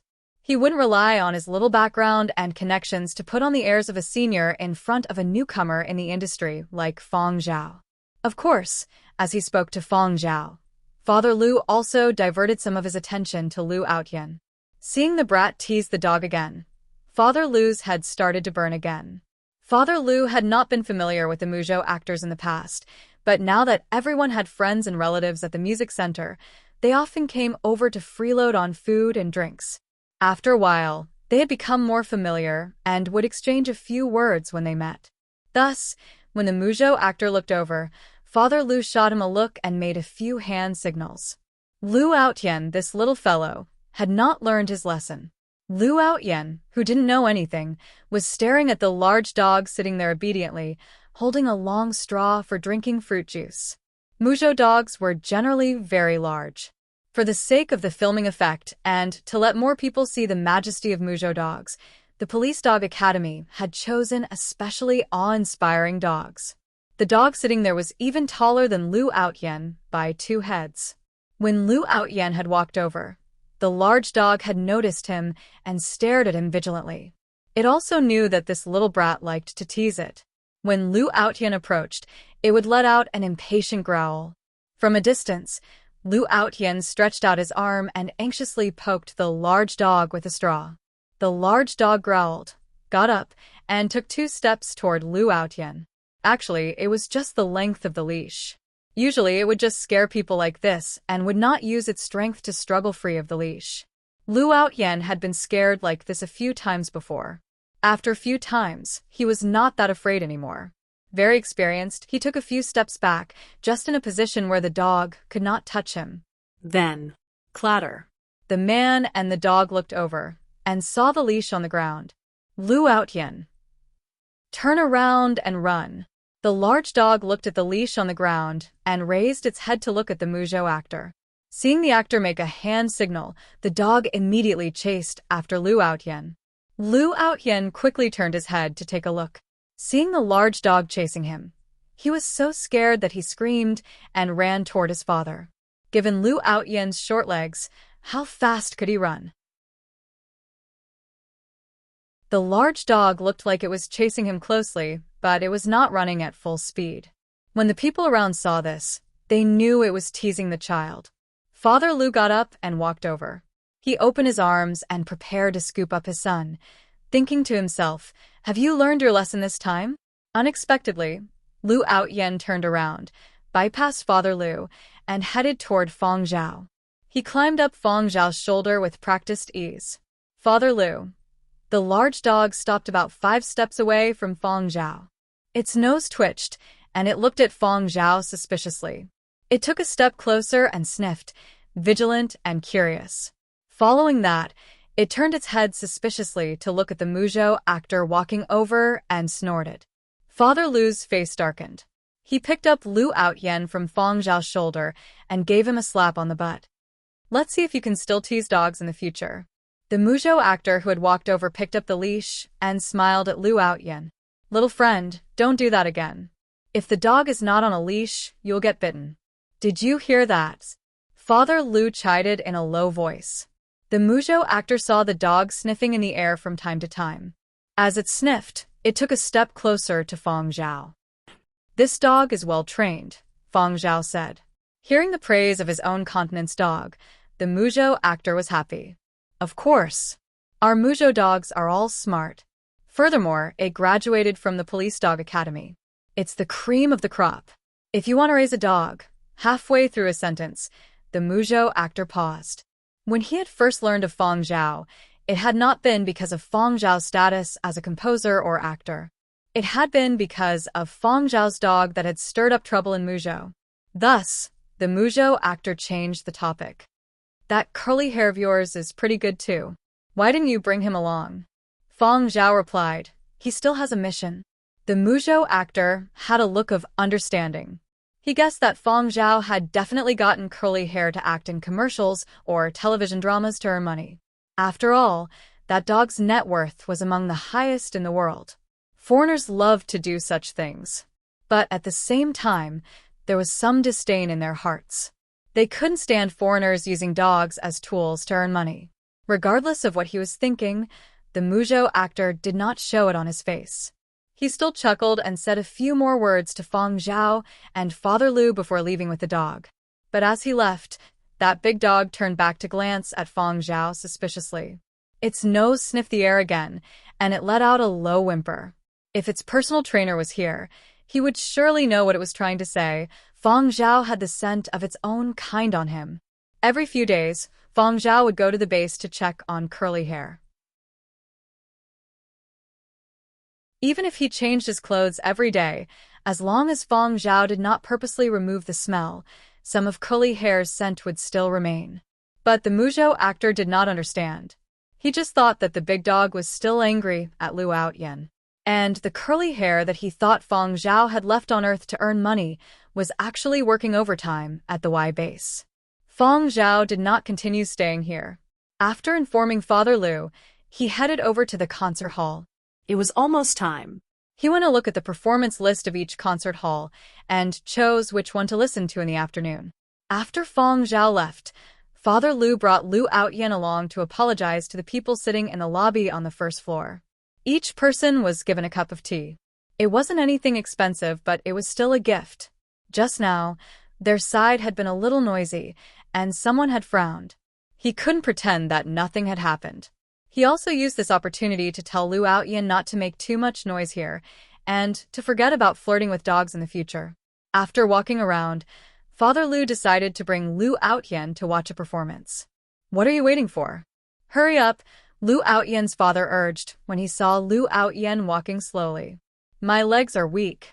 Lu Outyan was frightened by the dog, and his legs were still a little weak.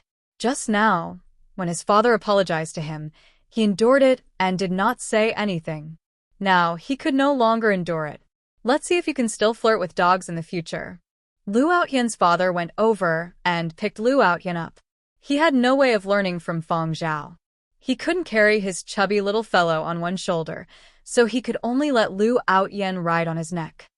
Why do you run to Fang Zhao's place when you run into trouble? Father Lu was still concerned about this matter. I feel that big brother Zhao feels more secure, Lu Outyan replied. Secure my ass. You have to know who your daddy is. Of course I know. Lu Outyan's tone was serious. Don't worry, I will definitely take care of you when you are old.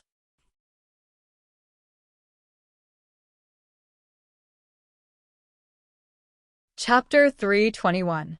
Fang Zhao did not walk in the same direction as Father Lu and the others. The venue Father Lu and the others were going to was a more relaxing and refreshing concert hall, while the one Fang Zhao was going to had a different style. The cast and crew members would choose different styles of music based on their own needs. Those who wanted to relax went to a venue with soothing music, while those who wanted to find inspiration went to another venue. Most of the people at the music center were people from the music industry, and in this place that was cut off from the outside world, the rules of the industry were very clear. Some young singers who used to be very famous on the internet were quite content here. This had nothing to do with suppression or exclusion. Separated from the public opinion online and isolated from fans, it was easy to see where one stood, how many artistic achievements one had, and how high one's status was. Many unfamiliar faces in the outside world actually had rather high statuses in this industry, and some people who had once been able to summon wind and rain in the outside world still had to act like quails when they returned to this industry. This afternoon, there were 5 concert halls that had scheduled performances. Although they were called performances, they were actually just exchanges between individuals or teams. Fang Zhao browsed through them and chose a venue. Just as he entered the hall, Fang Zhao heard someone shout, Fang Zhao? Come, sit here. There are seats here. The person who had spoken was called Xiao Tingzheng. He was a veteran actor from Yenzhou, but he had not signed with any management company. Instead, he had set up his own studio and developed globally. And because Qiao Tingjing mostly played villains, he was jokingly referred to as a professional villain. Qiao Tingjing had the face of a villain. He was not ugly, and his looks were not bad, but he did not look like a decent person. Given his acting skills, of course, he could play a decent person, but in comparison, his sinister, cunning, and awe-inspiring villains were more deeply rooted in people's hearts. In the words of netizens, Qiao Tingjing was suited to play the opposite of his name. Those roles, in general, they were not good people. Directors loved to find him to play these kinds of roles. Because he often played villains, his fan support was not as high as others, but he was still rather recognizable. On a global scale, even if people did not know Qiao Tingjing's name, they would still remember his face and the temperament that suited him to be a villain. Qiao Tingjing himself was rather helpless. Is it my fault that I look like this? This time, he had played Zhong Qian in the founding era Yanzhou chapter. Anyone who had read history books knew that Zhong Qian's methods were unyielding, bloody, cold, and heartless. He was a major villain in Yanzhou history. During the period of destruction, besides fighting against the heavens, one also had to fight against people. The focus of Season 6 of the Yanzhou chapter was fighting against others, and it was also a turning point. In the 6th season of the Yanzhou chapter, Fang Zhao had trampled over the hegemon Zhong Qian and become one of the true core characters of this land. Because of the role's anti-infiltration, Qiao Tingjing looked colder than usual, especially with his straight face. When his cold gaze swept over, it made people tremble, as if they were being stared at by an anaconda. The children were especially afraid of him. Even Lu Outyan, who loved to cause trouble, would always stay far away from Qiao Tingjing. In the movie, Wu Yan was traumatized by Zhong Qian. In real history, Wu Yan had almost died at Zhong Qian's hands when he was young, and had personally seen Zhong Qian to kill someone. Outside of the movie, Lu Outyan and Wu Yun, who were playing the roles of Wu Yan, felt uneasy when they faced Qiao Tingjing. After all, they were still young. Under that cold and emotionless gaze, they were unable to maintain their composure. Out of the 3 actors playing Wu Yan, only He Lizi could stand up to him. Of course, this kind of effect was also because Qiao Tingjing's acting skills were indeed top-notch. Qiao Tingjing smiled as he greeted Fang Zhao. He had received his bento box at the end of Season 6. Now that the cast and crew were filming Season 7, he no longer needed to be immersed in his role. However, he did not seem to be completely out of character. When he looked at people, his gaze was still cold. It was to the extent that when the surrounding people saw Qiao Tingjing smile, they could not help but shiver.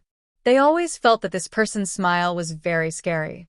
Qiao Tingjing did not care about what others thought. In the movie, Fang Zhao had stepped on him to rise, but outside of the movie, Qiao Tingjing did not give him a cold shoulder. Instead, he warmly invited Fang Zhao to watch the performance together. Actually, there were quite a number of actors who came to the music center. As Founding Errol continued to be filmed, the number of people who received bento boxes increased.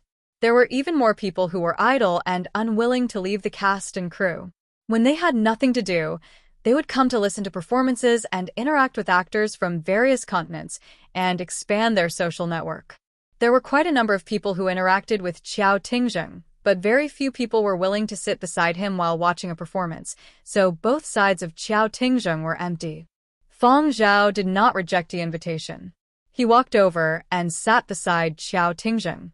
Qiao Tingjing was very happy that Fang Zhao had chosen to come to this music center to watch a performance.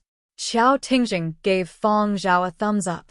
You definitely won't be disappointed if you choose this performance.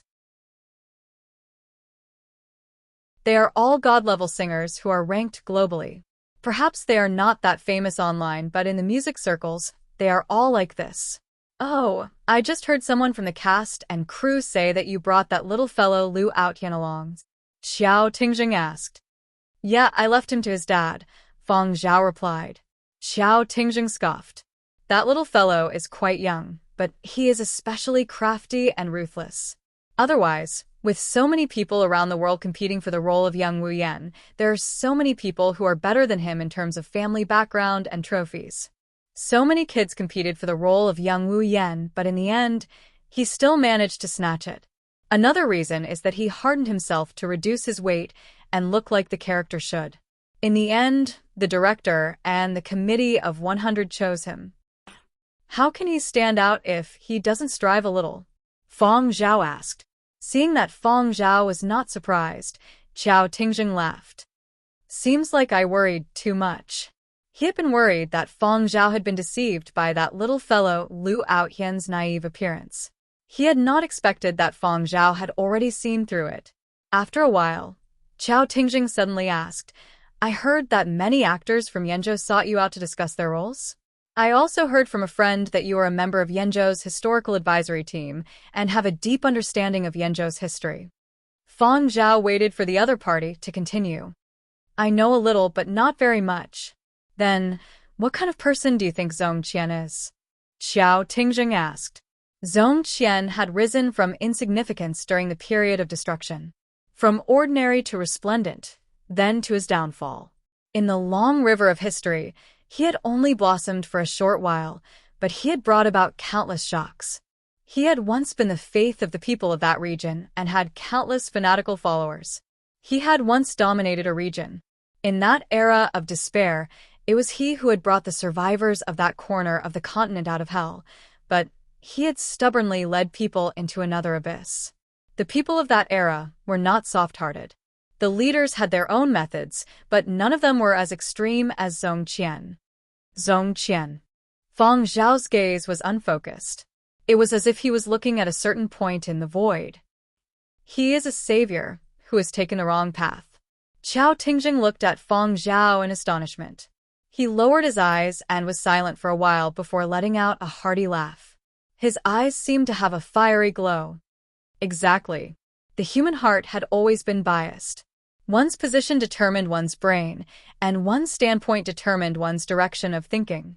Whichever character one was playing, they would definitely be more willing to think from the perspective of the character itself. Qiao Tingjing was the same.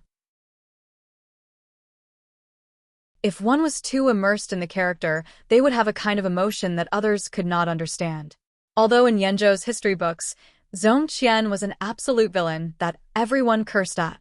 But when one was truly immersed in history and immersed in the character itself, it was as if one had experienced Zhong Qian's entire life's glory and loss. A savior. Qiao Tingjing sighed softly. He had asked many people about their views on this historical figure, Zhong Qian, but they would either label him as a villain or say some nonsense against their will on account of him, a senior in the showbiz industry. Not being able to enter the cemetery of martyrs and being criticized by later generations was indeed a failure from the point of view of modern people. This was the first time Qiao Tingjing had heard this evaluation from Feng Zhao, and it was also the most heartfelt words. He had never imagined that such a sentence would actually come from Feng Zhao's mouth. Clearly, the two of them had played opposing characters in the series from start to finish. After that, Qiao Tingjing did not say anything else. The performance was about to start, and the chatter in the venue gradually died down. The opening act was the world-famous female singer Windsor. She was singing the closing song of the 6th season of Founding Era, Dreamy Chapter. The 6th season was about to air, and the closing song had just been decided. It was the song that Windsor would sing at the opening. It was a symphonic epic with a pop fusion. It was not easy to sing well, but Windsor was a senior in the music industry. She could sing classical, pop, rock, bel canto, opera, and everything else, and she sang it rather well. From this song, Windsor's skillful singing skills could be heard. Music was a very mystical thing. People could find peace from music and also gain strength from it. The music was somewhat demonic and sorrowful, yet it did not lose its majesty and vastness. There was no smoke or corpses, but it was as if the wind that reeked of blood was blowing past. It was like a flower of sin blooming under the curtain of the night, gorgeous and splendid, densely packed, vigorous, and then withering. This song was very much in line with the dark tone of the 6th season, but when Feng Zhao heard it, this song seemed more like it was written for Zhong Qian. When the song came to an end, the venue burst into applause. Qiao Tingzheng, who was sitting beside Feng Zhao, was especially excited. He sprang up from his seat, and whatever cold, stern, and evil aura of a villain had completely vanished. His IQ seemed to have dropped to 0, and he was smiling like a fool. His 2 hands clapped vigorously, as if he was not afraid of pain. With a pleased look on his face, he turned his head and shouted at Feng Zhao. The one who just sang Windsor. A goddess-level singer. My wife. Feng Zhao. Did you know that the closing song for the 6th season of the Founding Era, Dreamy Chapter, was written by her? Impressive, right? Feng Zhao. Qiao Tingzheng continued to clap vigorously. My wife specially composed it for my role, and it is also a commemoration of my curtain call. Feng Zhao. As he spoke, Qiao Tingzheng seemed to recall something and said to Feng Zhao, I almost forgot. You don't even have a wife. Hey, you don't understand how I feel. Feng Zhao. What a stab in the heart. Qiao Tingzheng continued. Oh, right. It seems like the character you played in the series was all alone until his death. Feng Zhao.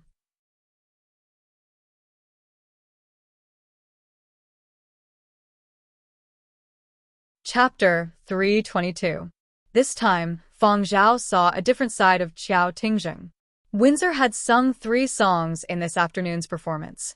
Every time she finished singing, Qiao Tingzheng would be especially excited, but when it was someone else's turn, he would regain his composure. The few singers in this afternoon's performance were all seniors of the music industry, and they all had their own styles. Besides these few, Feng Zhao also noticed another person. He was not performing on stage, but was seated at the edge of the first row of the audience. If not for the fact that every singer would slightly bow in that direction after their performance, it would have been very difficult for others to notice him. Mo Lang, a master composer and arranger, was an old veteran who was over 150 years old. In the music circles, he was also known as the Divine Hand Mo Lang.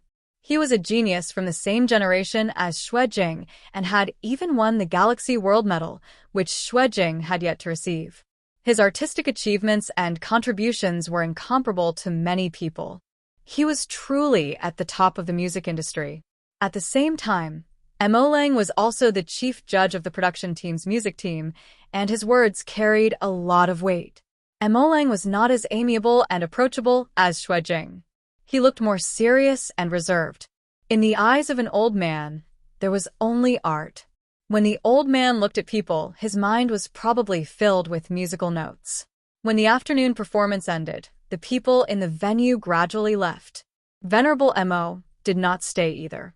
As he walked toward the exit, everyone automatically made way for him.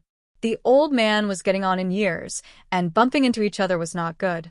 Furthermore, because of Venerable Mo's extraordinary status, the actors who frequented the venue recognized him and were all respectful. In the entire cast and crew, there were not many people over 100 years old. Those over 150 years old could be counted on one hand. Fortunately, Venerable Mo's body was considered healthy. He ate and lived in the music center and did not need to worry about anything else. All he had to do was compose in peace. This was a special benefit for him. As Feng Zhao walked toward the exit, actors from other continents greeted him. In Season 7, the characters in several chapters had gradually started to cross over. Sometimes, characters from other continents would appear in the Dreamy chapter, and in the Dreamy chapter, characters from other continents would appear. Later on, there would be scenes where the leaders of various continents would gather. Feng Zhao acknowledged Mo Lang's arrival. He and Qiao Tingzheng retreated to the side and let Mo Lang go first. That's Grandmaster Mo Lang. You should know him. From time to time, old Mr. would go to various concert halls to listen to performances, but he rarely smiled. Recently, it's even more rare to see old Mr. smile at anyone. I've seen him 3 times, and all 3 times he was frowning. He doesn't like to talk to people, so I don't know what he's thinking. I've only heard people say that old Mr. seems to be holding back a big move. After listening to this performance, Qiao Tingjing became more lively and talkative. Feng Zhao knew what Qiao Tingjing was talking about. He had heard that Venerable Mo had accepted an important assignment and was composing a piece that would last over 10 minutes. It was also the closing theme for the series' founding era. It was not difficult to compose a piece of music that lasted more than 10 minutes. However, it was not easy to create a stunning piece of music. Otherwise, it would be easy for people to get tired halfway through, making it seem lengthy. It was no wonder that the crew let Mo Lang, a musical genius, take on this task. Judging from Venerable Mo's expression, he was probably thinking about that work. In a short span of 10 days, I've shown my face in front of him 3 times, but believe it or not, if I stand in front of him again, he still won't remember me. In front of Venerable Mo, Qiao Tingjing's villainous face was useless. Feng Zhao nodded. I've heard that the old man doesn't have eyes for people, only musical notes. The two of them chatted in low voices, intending to wait for Mo Lang to pass by before leaving. Unexpectedly, when Mo Lang passed by them, he suddenly stopped. Mo Lang looked at them and scanned them from top to bottom. Puzzled, he asked Feng Zhao, "Who are you?" "Nice to meet you, Venerable Mo. I'm Feng Zhao, a graduate of the Yenzhou Music Academy. This time, I was invited to join the music team of the cast," Feng Zhao said. Mo Lang's eyebrows rose. The little fella who composed the 4 movements of the 100-Year Period of Destruction series? Little fella. Feng Zhao paused and nodded. That's me. I remember you. I even listened to the 100-Year Period of Destruction series yesterday and read up on your information. It's just that I've never seen you here before. Beside him, Qiao Tingjing looked at Mo Lang and then at Feng Zhao in astonishment. He knew that Feng Zhao was doing better in the music circles than the showbiz circles, but he had never expected that even Venerable Mo, who didn't care about worldly affairs and didn't remember people, would actually know about Feng Zhao. He had never heard that Venerable Mo was binge-watching dramas. Qiao Tingjing didn't know much about Yenzhou's music circles and didn't know much about the 100-Year Period of Destruction series that Venerable Mo had mentioned. He vaguely remembered that he had heard of it before. Mo Lang didn't continue asking why Feng Zhao rarely came to the music center. Instead, he asked, "The 4 movements of the 100-Year Period of Destruction series aren't bad. Very mature techniques. Are there any new works this time around?" "Yes, I'm preparing to submit an episode in Season 9, Feng Zhao replied. Mo Lang frowned. Only 1 episode? But when he thought about Feng Zhao's age and qualifications, Mo Lang's frown eased up. "When the composition is completed, submit it directly to me." Mo Lang's gaze swept to Qiao Tingjing, who was standing beside Feng Zhao, and he asked, "And who are you?" "Venerable Mo. My name is Qiao Tingjing. My wife is Windsor," Qiao Tingjing said respectfully. Enrich. Mo Lang nodded his head solemnly and left. Qiao Tingjing's heart was in tears.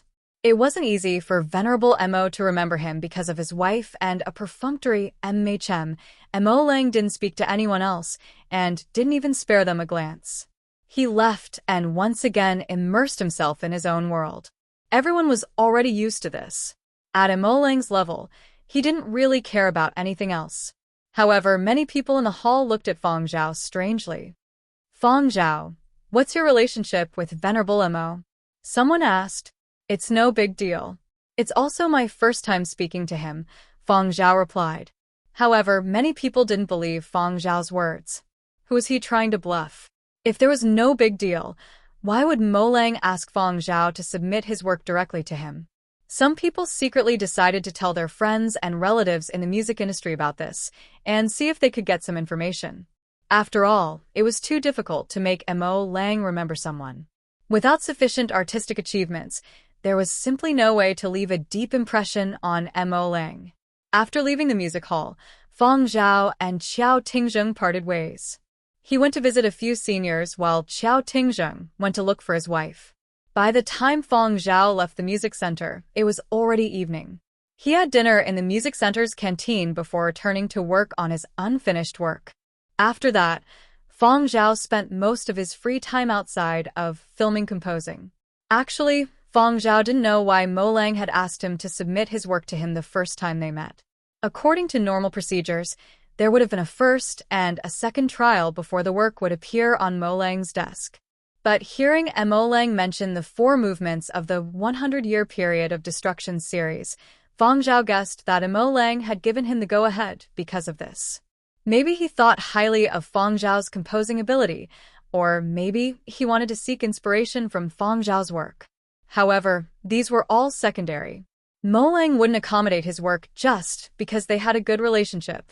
Furthermore, Fang Zhao was someone he had no relations with. He had only asked Fang Zhao to submit his work directly. He had never said he would choose Fang Zhao's work. What Fang Zhao needed to do now was compose. Days passed. Season 5 finished airing and Season 6 began airing. In the series, the darkness had not passed. Instead, it became darker because of the conflicts between people and the list of casualties increased.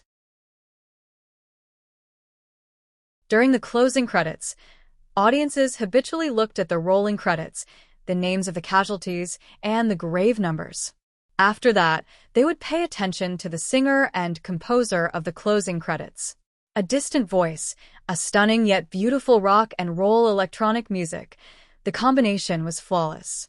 An epic symphonic bass, a powerful harmony team, and skillful singing.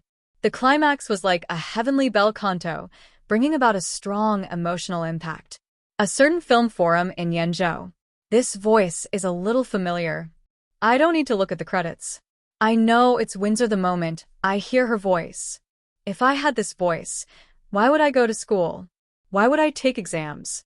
Why would I do homework? Students these days might not understand Windsor that well. Let me enlighten you all. The discussion topic on the forum shifted from Season 6 plot to the gossip between Xiao Tingjing, who played the antagonist Zhong Qian, and the goddess of singing Windsor. I just went to Xiao Tingjing's social platform to take a look. Indeed, 8 of the 9 photos are of Windsor. The remaining one is a group photo. Xiao Tingjing? Haha, that wife-flaunting demon is showing off again? Windsor was the one who sang the closing credits for Season 6. He will surely show off again. Based on the course of history, Zhong Qian will be trampled by Fang Zhao in Season 6 and bid farewell to the stage of history. As for the cast and crew, Xiao Tingjing's scenes must have been shot long ago. That fellow has been very active recently. Every time he has internet access, he posts several statuses. What? Wait a minute. Zhong Qian was trampled by Fang Zhao. He's collecting a bento box this season? How is that possible? Such an awesome character. I quite like this character, a certain Zhong Qian admirer said. One look and you can tell that the person above is not from our Yenzhou. Zhong Qian has that ability. If Zhong Qian was given another 5 years, no, 3 years would have been enough. When the time comes, who knows who will be trampled on by Fang Zhao, a Zhong Qian admirer argued. That's why old Fang trampled on him in advance. He didn't give him the chance to continue developing. This was a die-hard Fang Zhao fan. Objectively speaking, if Zhong Qian had trampled on Fang Zhao back then, he might have really become the savior of Yenzhou. At that time, Wu Yan still didn't have the ability to resist him. If he had won, he could have conquered the whole of Yenzhou. However, Yenzhou would no longer be called Yenzhou. It would be called Qianzhou. The style of the whole continent would have changed. It would have been colder, more merciless, more provocative, and more sacrificial. 2 unyielding, bloody, and harsh methods. Survivors would have either become slaves, a cold, merciless knife in his hands, or they could only stand up and resist. History is really complicated. Xiao Tingjing just posted another status. He actually said that Zhong Qian is the savior. A group of people who were in the middle of an intense debate immediately rushed over to take a look. Actor Xiao Tingjing, Zhong Qian, a savior who took the wrong path. The accompanying picture was a still life. In the distance was Zhong Qian's back. Behind Zhong Qian on one side were the corpses of all sorts of beasts, and on the other side were countless human corpses. Anyone who had read the founding era Yenzhou chapter knew that in Zhong Qian's eyes, People who went against his will were the same as those beasts and would be killed without mercy. There's such a thing? Zhongqian is an extremely callous lunatic. Savior? Zhongqian? That's far from it. Actually, it's not far. It's just the distance of one Feng Zhao. So, the question comes back. If not for Feng Zhao, could Zhongqian really have become Yanzhou's overlord? No, it should be Qianzhou's overlord. It's still impossible. The 10 rulers of the other continents would not allow such a dangerous person like Zhongqian to exist. Why is it impossible? Isn't Shizhou's great general Lu Shi famous for his cold and unyielding methods? Who knows? He might even be able to appreciate Zhongqian's talents and join forces to deal with others. Ha ha ha. Learn history before we discuss historical issues. Go and find out who Big Boss Shizhou had the best relationship with among the leaders of the various continents. Let me interrupt. I'm from Shizhou, a history major. Those of us who study the period of destruction know that Big Boss Lu Shi and Yanzhou's Feng Zhao had a secret. Thus, the direction of the forum changed, and people started discussing the unspeakable secret between Big Boss Shizhou and Old Feng of Yanzhou. On the other side, Qiao Tingjing's social platform was also in the midst of a battle.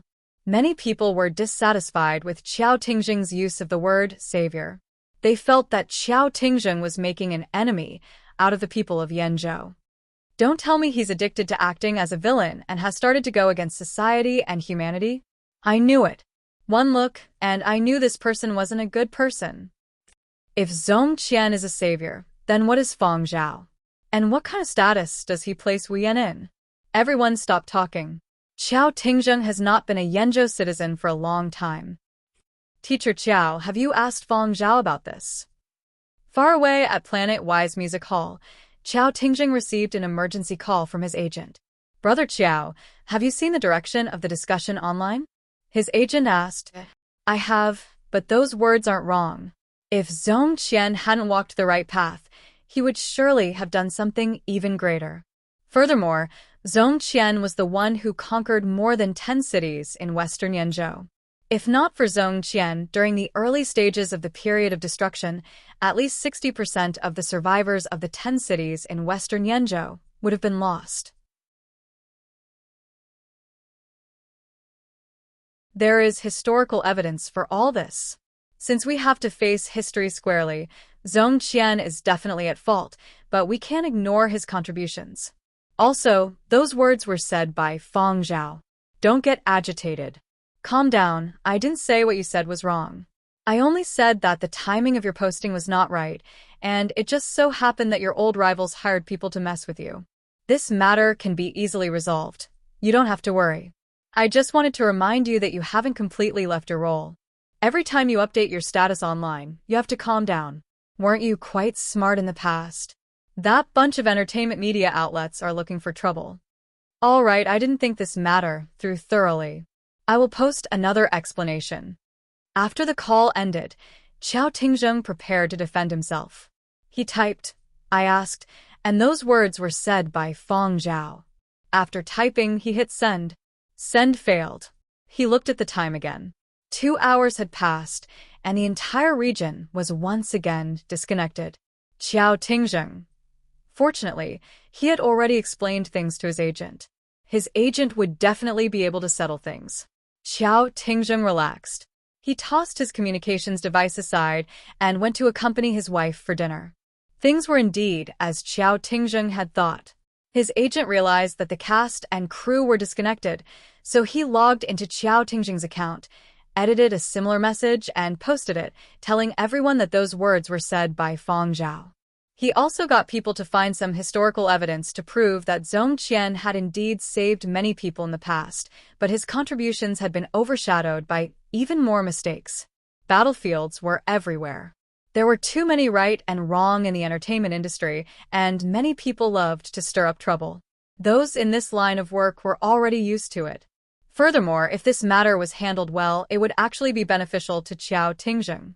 As long as he laid out historical evidence and guided the thinking of the masses, it would be fine. He could also use this matter to leave a deeper impression on everyone and launch a small counterattack. Xiao Tingjing's agent rubbed his palms together and led the studio's staff to strike back at those who were secretly scheming against him. However, very quickly a new problem arose. Did Fang Zhao really say those words? A netizen asked.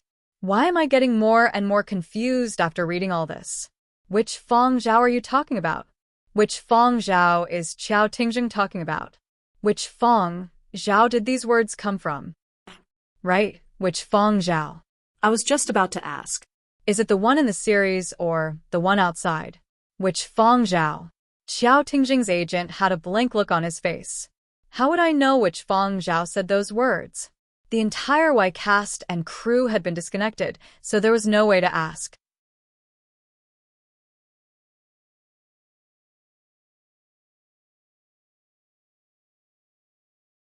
Chapter 323.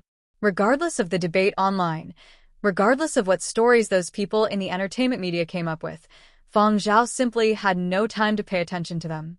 As the filming progressed and Wu Yan's scenes increased, Fang Zhao's screen time decreased, freeing up more time to compose.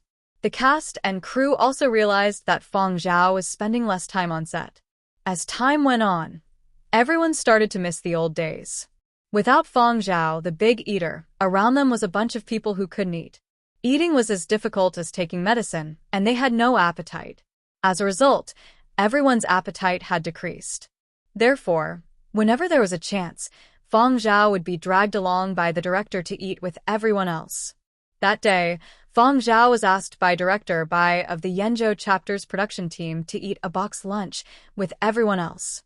Others hadn't even finished half of their bento boxes, but Fang Zhao had already finished 2 and was on to his third. When Fang Zhao finished his third bento box, Director Bai chuckled and handed him another. There's still a lot left. Have some more? The canteen always sent more over and sent back what they couldn't finish. Actually, Director Bai was just joking. Who knew that Fang Zhao would nod at the bento box and say, "Thank you." Director Bai and the other actors stared wide-eyed as Fang Zhao took the 4th bento box and devoured it in large bites. Seeing that the 4th bento box was almost finished, Director Bai glanced at the other bento boxes on the side, picked one up, and handed it over. Another one? Fang Zhao hesitated. "Thank you, Director Bai, but it's okay." Everyone in the cast and crew. "Why are you hesitating?" Director Bai put down the bento box, his eyes still filled with curiosity. Your workload has been reduced so much, but why has your appetite increased?" Another actor sighed. "It's good to be young. The first one is probably gone before the second one is even finished. It's easy to get hungry at this age." The others didn't think that was the case. No matter how quickly one consumed food, no matter how easily one got hungry, Fang Zhao had eaten 4 bento boxes in a row. He could probably finish a 5th one. There were so many young actors in the cast and crew, but the ones who ate the most could only eat 2 or 3 boxes. For example, those stunt doubles over there could all eat. It was fine in the past, but now, Fang Zhao had easily finished 4 bento boxes. It was a little scary. Director Bai's heart skipped a beat. He asked Fang Zhao with concern, "Are you under a lot of pressure?" Fang Zhao thought about it and nodded. "A little." Filming was fine, but composing was a little tight. Going directly to Mo Lang was an opportunity, but also a test. According to normal procedures, other people would have to go through a first and second trial. However, if he went to Venerable Mo's side, according to Venerable Mo's personality, he would either decide to stay or reject directly. There was no room for buffer. It would be a lie to say that he didn't feel any pressure, but he wasn't as worried as the others. Fang Zhao decided that if this piece of work was rejected by Mo Lang, he would reveal it during his next solo performance. Now, he just needed to do his best to complete this work.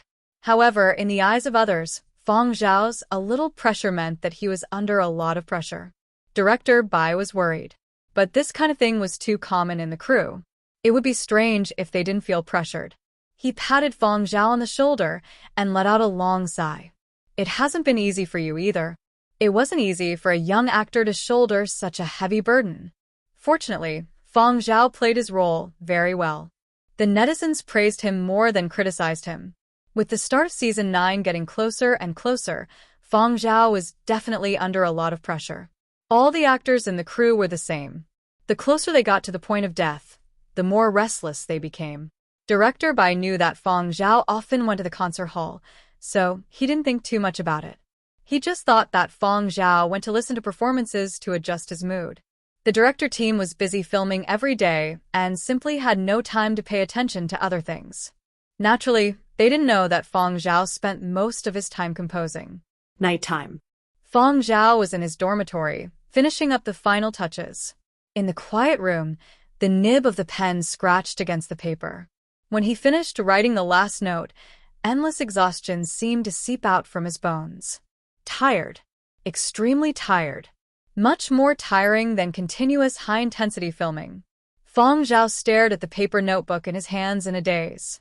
After a while, he smiled. This is it. If he took it out, he would definitely be questioned. Logically speaking, a person in his 20s couldn't possibly compose such a piece, but when he started writing, Fang Zhao had already mentally prepared himself. He turned off the room's air circulation system, walked over to the window, opened it, closed his eyes, and took a deep breath of the cold, dry, dusty air. The smell of dust filled his nostrils and rushed into his lungs. The terrible climate of the filming location, regardless of whether it was day or night, should have made people feel uncomfortable, but at this moment, Fang Zhao felt incomparably comfortable. His exhaustion was blown away. Relaxed. It was as if a heavy burden had been lifted. After enjoying the cold, dusty air for a while, Fang Zhao closed the window and returned to his desk. He took out a special piece of music sheet and a special pen from a drawer and wrote the completed score on it. The music sheet, pen, and a special folder for submissions were equipment used by the music team for submissions. They were impervious to normal fire and water. There was no electronic version, only a manuscript. After he finished writing, he placed the manuscript into the folder and sealed it with a special seal. The seal was a combination lock. Once it was sealed, only a qualified reviewer from the music center could open it. The time of opening and the person opening it would be recorded. The next day, Fang Zhao didn't have any filming assignments. He went out for a run in the morning, then returned to wash up and change into a fresh set of clothes. He placed the folder in his backpack and took the bus to the music center. Some musicians on the bus were surprised to see Fang Zhao. Usually, they didn't see Fang Zhao at this time in the morning. In the past, Fang Zhao was always on the bus heading to the filming location. There were also people who asked about Fang Zhao and Mo Lang. The news of Mo Lang stopping Fang Zhao at the music center and asking him to submit his work had already spread among the music team. Many people didn't think too much about it. Although there weren't many people with this kind of privilege, there were at least 20 or so. Fang Zhao wasn't the only one, so most people just treated it as entertainment. They felt that Mo Lang probably thought highly of Fang Zhao as a junior, or that he already knew Fang Zhao. No one dared ask Mo Lang. As for Fang Zhao, they couldn't get anything out of him. Today, seeing Fang Zhao actually come to the music center so early in the morning, everyone's curiosity was piqued again. A few people couldn't contain their curiosity. When they arrived at the music center, they thought they were stealthy and followed Fang Zhao to take a look. Then they sent live updates to other acquaintances. Fang Zhao's route seems like he's going to look for Venerable Mo. He really went there. He's headed that way. He took out a folder from his bag. It's a folder used for submissions. The kind that's already sealed. He really came to submit his work. Soon more and more people at the music center found out that Fang Zhao had gone to Mo Lang to submit his work. To be able to leave an impression on Venerable Mo and have the privilege of submitting directly, he must be very talented. I really want to take a look at the manuscript he submitted. I've heard Fang Zhao's work. It's very infectious. The few songs from the period of destruction have a strong story. I remember now. Fang Zhao, right? That genius who sold all the copyrights to his works at a high price before the concert even ended. I think he's only in his 20s. Especially young fella. There was a time when I often used him to strike a few of my unambitious students. Are all newcomers so strong now? This senior of mine is under a lot of pressure. Feng Zhao didn't know what these people were secretly discussing, but he knew that someone was following him. They didn't have any ill intentions.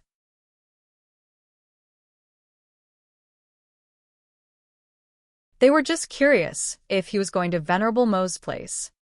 He didn't feel like there was a need to hide this. He just pretended he didn't know there were people following him. Mo Lang was an old artist with a high status. His meals and lodging were all at the music center. His place of residence was also where he worked. Feng Zhao didn't meet Mo Lang directly. The person in charge was one of Mo Lang's assistants. Mo Lang was a treasure artist. He had bodyguards, assistants, and medical staff. Other artists were allowed one assistant at most, but Mo Lang had brought 4. This was the privilege that someone of Mo Lang's status could enjoy. The assistant who received Feng Zhao was in charge of submitting his work. The assistant took the folder Feng Zhao handed over. After checking the seal, he smiled politely. "You can go back first. I will pass the manuscript to Venerable Mo." As he spoke, the assistant pointed to the side. "There are surveillance cameras. I won't leak your manuscript or illegally take over your work." "Thank you. Then I won't disturb you any further." Feng Zhao didn't stay any longer. He left after submitting his work. However, he didn't leave the music center. Instead, he went to see the recording studio of his seniors. The top 5 orchestras in the world were all here. Many of the symphonic pieces in the series were composed by them. Just because you composed a piece didn't mean that you could immediately ask them to record it. Impossible. Resources were limited. If you didn't reach that level and didn't receive enough recognition, you didn't even have the right to apply for a recording. You simply couldn't invite them. Big orchestras also had their own pride. The music center actually had its own set of rules. Competition was everywhere. Strength spoke loudest. If a composer's manuscript didn't pass the first review, they had to be more self-aware and stay where they were. This bunch of orchestras wouldn't pay attention to them. After passing the second review, the composer would at least have the confidence to speak up. No matter what, they would have passed the first round, right? Applying for a better recording studio or rehearsal hall would also have a better chance than those who didn't pass the first review. When the judging panel approved your manuscript, you would be able to straighten your back. You wouldn't even need to apply for it. All the resources you needed would naturally be allocated to you. Feng Zhao, like the others who had the same goal, quietly sat in the seat that had been arranged for bystanders. High-grade digital audio systems gave people a very good impression of the scene, but that kind of effect wasn't really live. Only the human ear was truly holographic. Even if the most advanced digital audio systems could produce a live impression that could fool the average person, people in this industry all had very sensitive ears and could still distinguish the difference.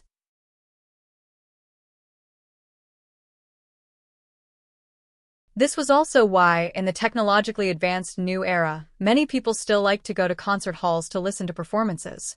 Some people did it to show off, while others really liked this kind of live impression. Listening to it live, Feng Zhao could hear the reverberations that the sound recordists had artificially muted. He could hear the faint reverberations that ordinary people couldn't hear, the weakening of the piano notes. While Feng Zhao was watching the recording, Mo Lang finally came out from his morning work. He hated being disturbed when he was thinking about composing. No matter who it was, they would be shut out by his assistant. The moment Mo Lang came out of his workshop, 4 assistants got to work, serving tea and massaging him. Their cooperation was well practiced. "Venerable Mo, this is the folder that Feng Zhao delivered this morning," the assistant who had received Feng Zhao said. Who? Mo Lang asked. "Feng Zhao," the assistant repeated. Mo Lang had a blank look on his face. Who was Feng Zhao? Seeing Mo Lang like this, the assistants were already used to it. Even if Mo Lang had just met someone yesterday, he wouldn't remember anything when he was busy, so they continued to remind him. Feng Zhao from Yenzhou, a very young fellow. His representative work is the 4 movements of the 100-year period of destruction. He said that you asked him to submit it directly. There was no need to say much, and there was no need to mention what important role Feng Zhao had played in the series. Venerable Mo didn't care about that and wouldn't remember it. All they needed to do was mention Feng Zhao's representative work. Sure enough, The moment the 100-year period of destruction was mentioned, Mo Lang found the right person. Oh, it's him. Yes, I asked him to submit it directly. Has that little fella already brought the manuscript over? The reason Mo Lang remembered Fang Zhao was because for the arduous task at hand, he had specially gone to listen to some outstanding works related to the period of destruction. There weren't many works that had left an impression on Mo Lang, including the 4 movements of Fang Zhao's 100-year period of destruction. For this reason, Mo Lang had specially searched for Fang Zhao's personal information and other works. They were all excellent works, but Mo Lang only looked for works that had elements of the period of destruction. Listening to Fang Zhao's 100-year period of destruction had also made his brain the most active. As the chief adjudicator, Mo Lang had flipped through all the submissions when he returned, but he hadn't found Fang Zhao's submission. He had even specially checked again. Coincidentally, he had seen Fang Zhao at the concert hall the next day and had felt that Fang Zhao looked a little familiar, so he had stopped to ask. Now that he heard that Fang Zhao had finally submitted his work, Mo Lang set aside his tea, took the folder, opened it, and took out the manuscript inside. People at their level didn't need any supplementary equipment. Just by looking at the music score and the manuscript, they could roughly form the main body of the work in their heads. Before even reading 2 lines, Mo Lang's eyebrows furrowed. His other hand, which was resting on his thigh, was slightly raised and waved, as if he was conducting an orchestra, just to a lesser extent. The 4 assistants saw Mo Lang's eyebrows furrowed and thought that Mo Lang didn't like Fang Zhao's work, but looking at it again, it didn't seem like he was dissatisfied. If he was really dissatisfied, Mo Lang could just toss the manuscript aside and not look at it. Based on their experience of following Mo Lang for so long, Mo Lang should be rather engrossed. So was he satisfied or dissatisfied? The 4 assistants moved softly to avoid making noise that would disturb venerable Mo. Mo Lang sat there and finished reading the manuscript page by page. Then he went through it once more, and once more. After repeating this 5 times, not only did his eyebrows not relax, they actually furrowed even more. Shifting his attention away from the manuscript, Mo Lang looked at the composer's name written on the manuscript and asked in disbelief, "Did Fang Zhao bring it over himself? Did anyone come with him?" "No, it's just him," the assistant in charge of reception replied. Mo Lang took a deep breath. It was as if he was asking someone else, but also as if he was asking himself, did he really write this himself? Mo Lang thought back. Fang Zhao's face was already very blurry in his mind, but there was one thing he was sure of. Fang Zhao really wasn't that old.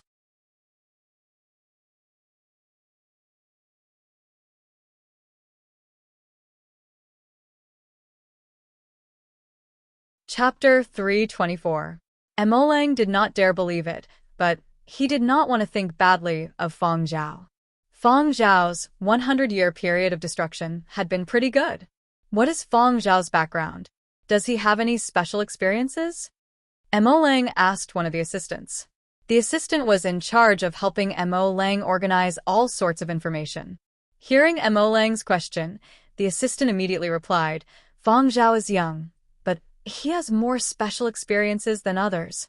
Oh. This time, Mo Lang was really curious. He usually did not pay attention to matters outside of the arts. Previously, when he had investigated Fang Zhao, he had only investigated composing. He had not paid attention to anything else. But now there were too many suspicious points about Fang Zhao. The assistant had previously helped Mo Lang sort out Fang Zhao's information, so he was able to answer quickly. From Fang Zhao's graduation to his debut with the 100-year period of destruction series, to his sudden fame in the game, to his military service, and so on, the assistant briefly recounted to Mo Lang all the important events that had happened. Mo Lang's expression was one of astonishment, regret, and dissatisfaction. He even went into acting. Yes, according to the information we found, he was the historical consultant for the founding era Dreamy chapter and was also invited by the music team. Later on, he even fought for the role of Fang Zhao and had a lot of scenes. Even now, he frequently films on set. No wonder, he only submitted one draft. Mo Lang did not approve of composers acting in movies and TV series. Wasn't it better to put more effort into composing? However, Feng Zhao was pardonable. Even if Mo Lang was not an actor and did not follow TV series, he knew how difficult it was. But Feng Zhao had beaten other skilled veteran actors and won the role. Until now, the actor had not been replaced, which showed that there were no problems with his acting skills. So, Mo Lang looked at the manuscript in his hand and muttered softly. If this kid was too immersed in his character, he might have been able to produce such a work. If that was the case, it is really astonishing talent. Hearing Feng Zhao's experiences, Mo Lang somewhat believed that Feng Zhao had composed this work on his own. Thinking of something, Mo Lang suddenly got up and returned to the workshop. He opened the script file and flipped to the timeline of Feng Zhao's manuscript. Dreamy Chapter, Season 9. Here. Why did you submit it here? The song was not intense or sorrowful. It was different from other people's styles, but it had an additional. Mo Lang's lips trembled a few times before he suddenly slammed the table in excitement. Yes, that's it. The four assistants standing outside felt their hearts tremble. They really wanted to say, "Take it easy. Calm down. Don't get too excited." After all, he was old and tired. The four assistants were especially worried about Grandpa Mo's physical condition. Once he was immersed in his work, he would not care about anything else. Especially after his retirement, it was common for him to forget to eat and sleep, and he had even fainted from hunger many times in order to compose.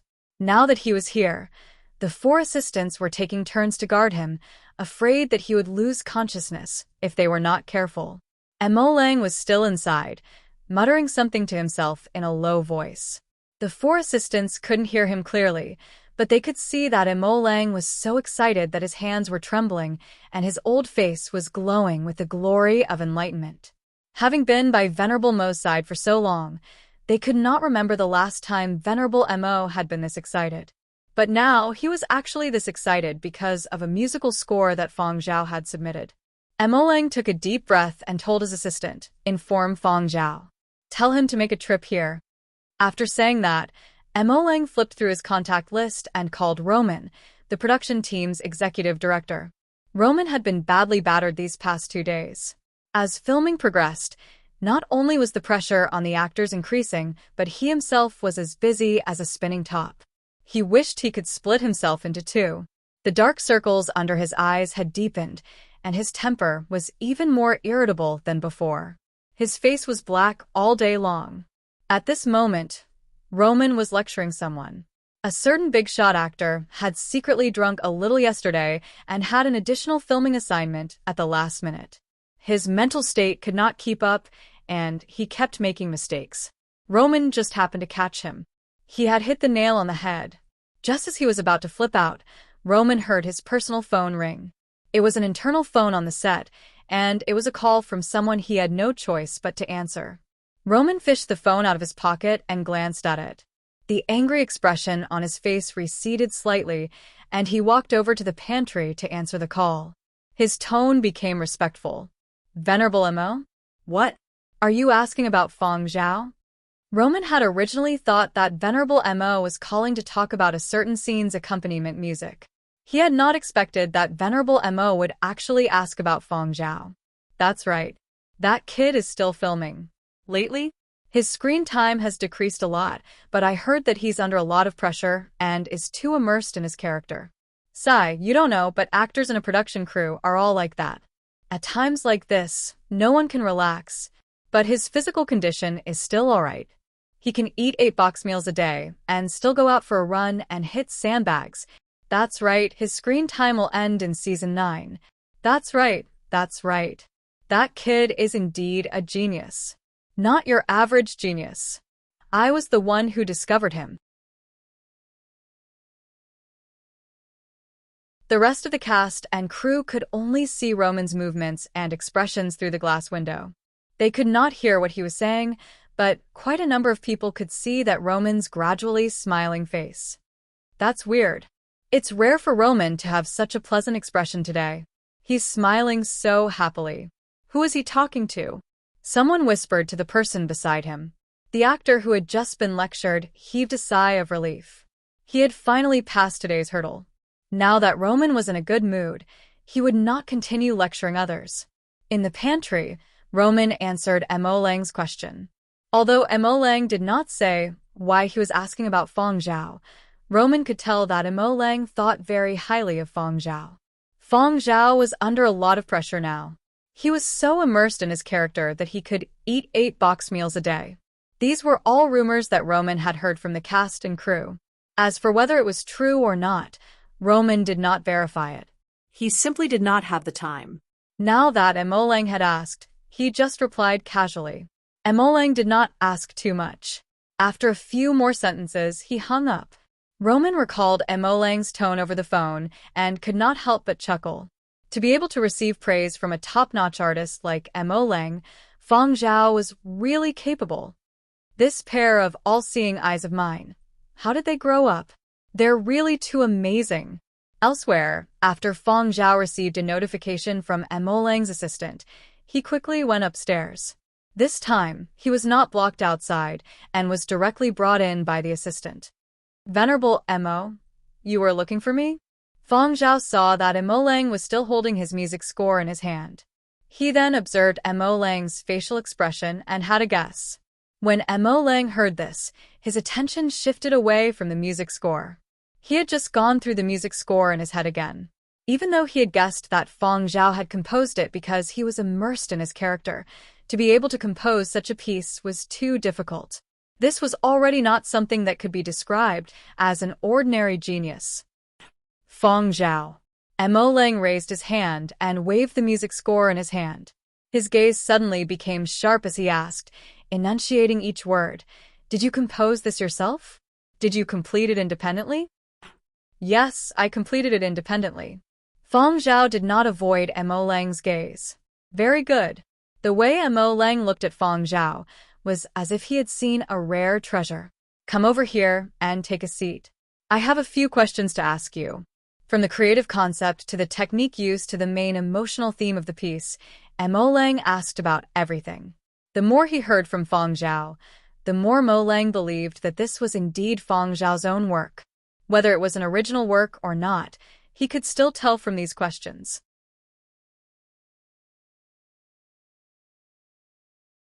And what made Mo Lang pleasantly surprised was that Feng Zhao's creative concept for this piece was, to a certain extent, identical to his concept for composing the ending background music. It was rare to meet someone with a similar concept. Mo Lang was very happy. Previously, when he had encountered a creative bottleneck, he had sought out a few old friends to discuss it. Unfortunately, everyone's ideas were different, and the more they discussed, the more vexed they became. This time, for the sake of that heavyweight 10-minute ending background music, Mo Lang had been so worried that his beard was about to be pulled clean. Today, he had received some inspiration from Feng Zhao's music score and also gained much inspiration from his discussions with Feng Zhao. This sort of feeling of suddenly seeing the light was something that others could not understand. For Mo Lang, this sort of inspiration was priceless. And as a senior, Mo Lang felt that he had to express his gratitude. Submitting a manuscript was submitting a manuscript, and inspiration was inspiration. Feng Zhao had helped him, and he had to repay him. Mo Lang could not make an exception for official matters. This was a matter of principle. But in private matters, others could not interfere. After their discussion, Mo Lang pulled Feng Zhao out. The 4 assistants realized that Mo Lang's gloomy face, which had been gloomy for many days, was now beaming as if he had seen his own grandson. No, even when Venerable Mo saw his own grandson, he could not smile so warmly and warmly. The 4 assistants looked at Feng Zhao curiously. In their hearts, they wondered how Feng Zhao had managed to make Venerable Mo so happy. Mo Lang did not notice the expressions on the assistants' faces. He pulled Feng Zhao out and walked over to a cabinet. He told one of the assistants, "Open it. I remember there are still quite a few things from the last delivery." The assistant in charge of the storeroom was stunned for a moment before replying, "Oh, right, there's still a lot." As he spoke, he went to open the cabinet door. This cabinet was filled with specially made goods.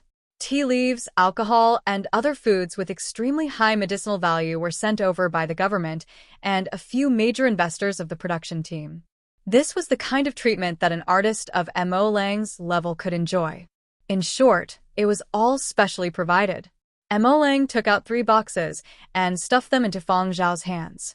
Feng Zhao did not take it. Just as he was about to say something, Mo Lang's face darkened. "Take it." Feng Zhao could not refuse anymore. He reached out and took one of the boxes. "Thank you, Venerable Mo.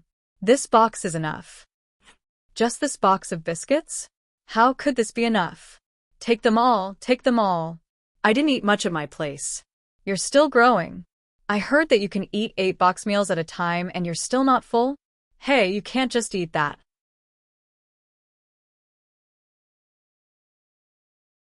"You still have to compose when you're filming." "Take this box of tea. "It can clear away heat, digest food, and refresh your mind." Feng Zhao. "When did I eat 8 box lunches? Who did you hear this from?"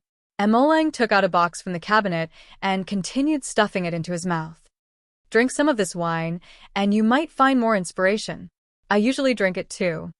Feng Zhao hurriedly said, "The cast and crew have rules. No alcohol is allowed during filming." "It's okay. The alcohol content is low, and the amount is not much. It seems to be some kind of medicated wine. Anyway, drinking a little is good for the body." As he spoke, Mo Lang stuffed another box of food to replenish his energy. "Eat." "Take these back and eat them quickly. They're all for strengthening your body." There are no side effects. A person's energy is limited. You're still young, and your body is still growing. Eat more. The next time you come, make sure you're in good spirits. I've already asked your lead director. You don't have many scenes right now, but you're under a lot of pressure. Don't collapse from exhaustion. When you have time in the future, come over, and we can discuss it. Mo Lang didn't want to discuss music with a listless person. The assistant in charge of the warehouse watched as the boxes were handed over one by one. His heart ached so much that his face twitched. But he couldn't stop Mo Lang. These things belonged to Mo Lang. He could give them to whoever he wanted. No one could say anything. When Feng Zhao came out, he was carrying bags of various sizes. The assistant in charge of receiving him had a smile on his face. This time, he was even more sincere. "Don't worry, and just accept these gifts from Venerable Mo. Venerable Mo doesn't accept gifts. If you really want to repay him, compose more. Venerable Mo is only interested in musical compositions. He doesn't care about material goods." Feng Zhao was actually deeply moved.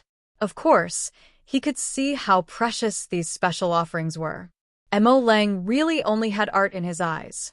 Now, he was giving away so many things because Mo Lang had gotten inspiration from the music scores he had submitted and from his conversation with Feng Zhao. In Mo Lang's opinion, the inspiration he had gotten from Feng Zhao was much more valuable than the things he had given away. Actually, when Feng Zhao had answered the questions about composing, he hadn't told the whole truth.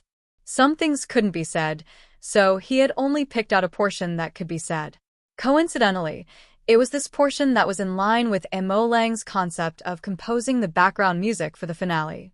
At the same time, Feng Zhao had also gained some understanding of the 10-minute accompaniment from his conversation with Mo Lang.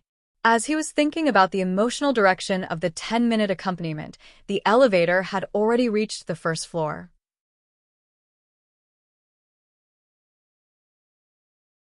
Feng Zhao walked out, passed through the lobby, and headed for the main entrance. It was getting late, and the sky was already dark. He could still catch the last few buses back to his dormitory. As it was getting late, the lobby of the music center's first floor was empty. There wasn't anyone else around. As Feng Zhao headed for the main entrance, a group of people came out of the elevator on the other side. They were the orchestra members who had just finished rehearsing. Seeing Feng Zhao carrying bags of all sizes in his hands, the team that had been happily chatting suddenly fell silent. Pairs of eyes were like searchlights, staring at the items Feng Zhao was carrying as if they had seen something unbelievable. Fang Zhao gave a slight nod and walked out of the music center's main entrance amidst the strange silence. After Fang Zhao left, the silent group broke out in discussion. That is a special offering, right? Look at the packaging. It's definitely a special offering, and it's the high-grade kind. Our old leader had it too. His teacher gave it to him. As far as I know, only people like Venerable Mo and the others can enjoy this kind of special offering. I heard that Fang Zhao went to submit to Venerable Mo today. The group fell silent again. That night, many members of the music team found out about this, and even more people were curious about the music draft Fang Zhao had submitted. What kind of work could it be to receive such treatment from Mo Lang? For the next few days, Fang Zhao had filming assignments. He had also submitted his music draft, and his focus once again shifted. From time to time, he would be called over by the director to discuss the script. During this period, Mo Lang had also called him over twice.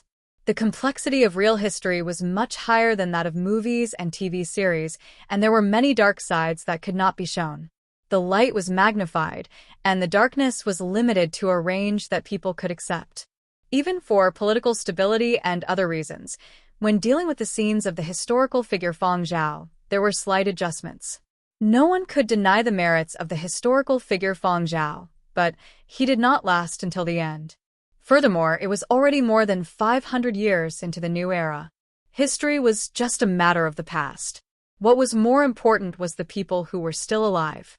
If the character Fang Zhao was too prominent, if the embellishment was too strong at the end, the public's feelings for this person would be too deep, and the Wu family situation would be very awkward. Today, at lunchtime, Fang Zhao was dragged by director Bai to eat with everyone. Now, everyone in the founding Ariel cast and crew knew that this young actor, Fang Zhao, besides being especially good at fighting, could also eat.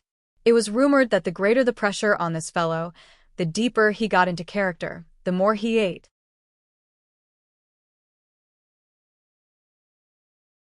At the start, some people said that he ate 4 bento boxes for a meal, while others said that he ate 5. Later on, it was rumored that he ate 8 bento boxes for a meal, and the number of people spreading this rumor increased. 8 bento boxes. How much pressure did he have to be able to eat that? Quite a number of actors were envious. When they were under too much pressure and got into character, they simply had no appetite. It was no wonder that so many people liked to eat with Fang Zhao. With such a person beside them, they would also eat more. What was even more depressing was that even though Fang Zhao ate so much, his physique did not change much. It was rumored that he still persisted in running and hitting sandbags. People in the gym often saw a newly changed sandbag lying there like a corpse. After lunch, Fang Zhao was dragged by director Bai to discuss some minor details of the script. An old actor watched as Fang Zhao was called away and said to the people beside him, Fang Zhao's physical fitness is simply like it's made of iron. If that Fang Zhao had this kind of body back then, would there still be any Wu family left in Yanzhou? I used to think that Fang Zhao was very similar to the character he played, but now it seems that they are not the same. At least in terms of physical strength, they are different.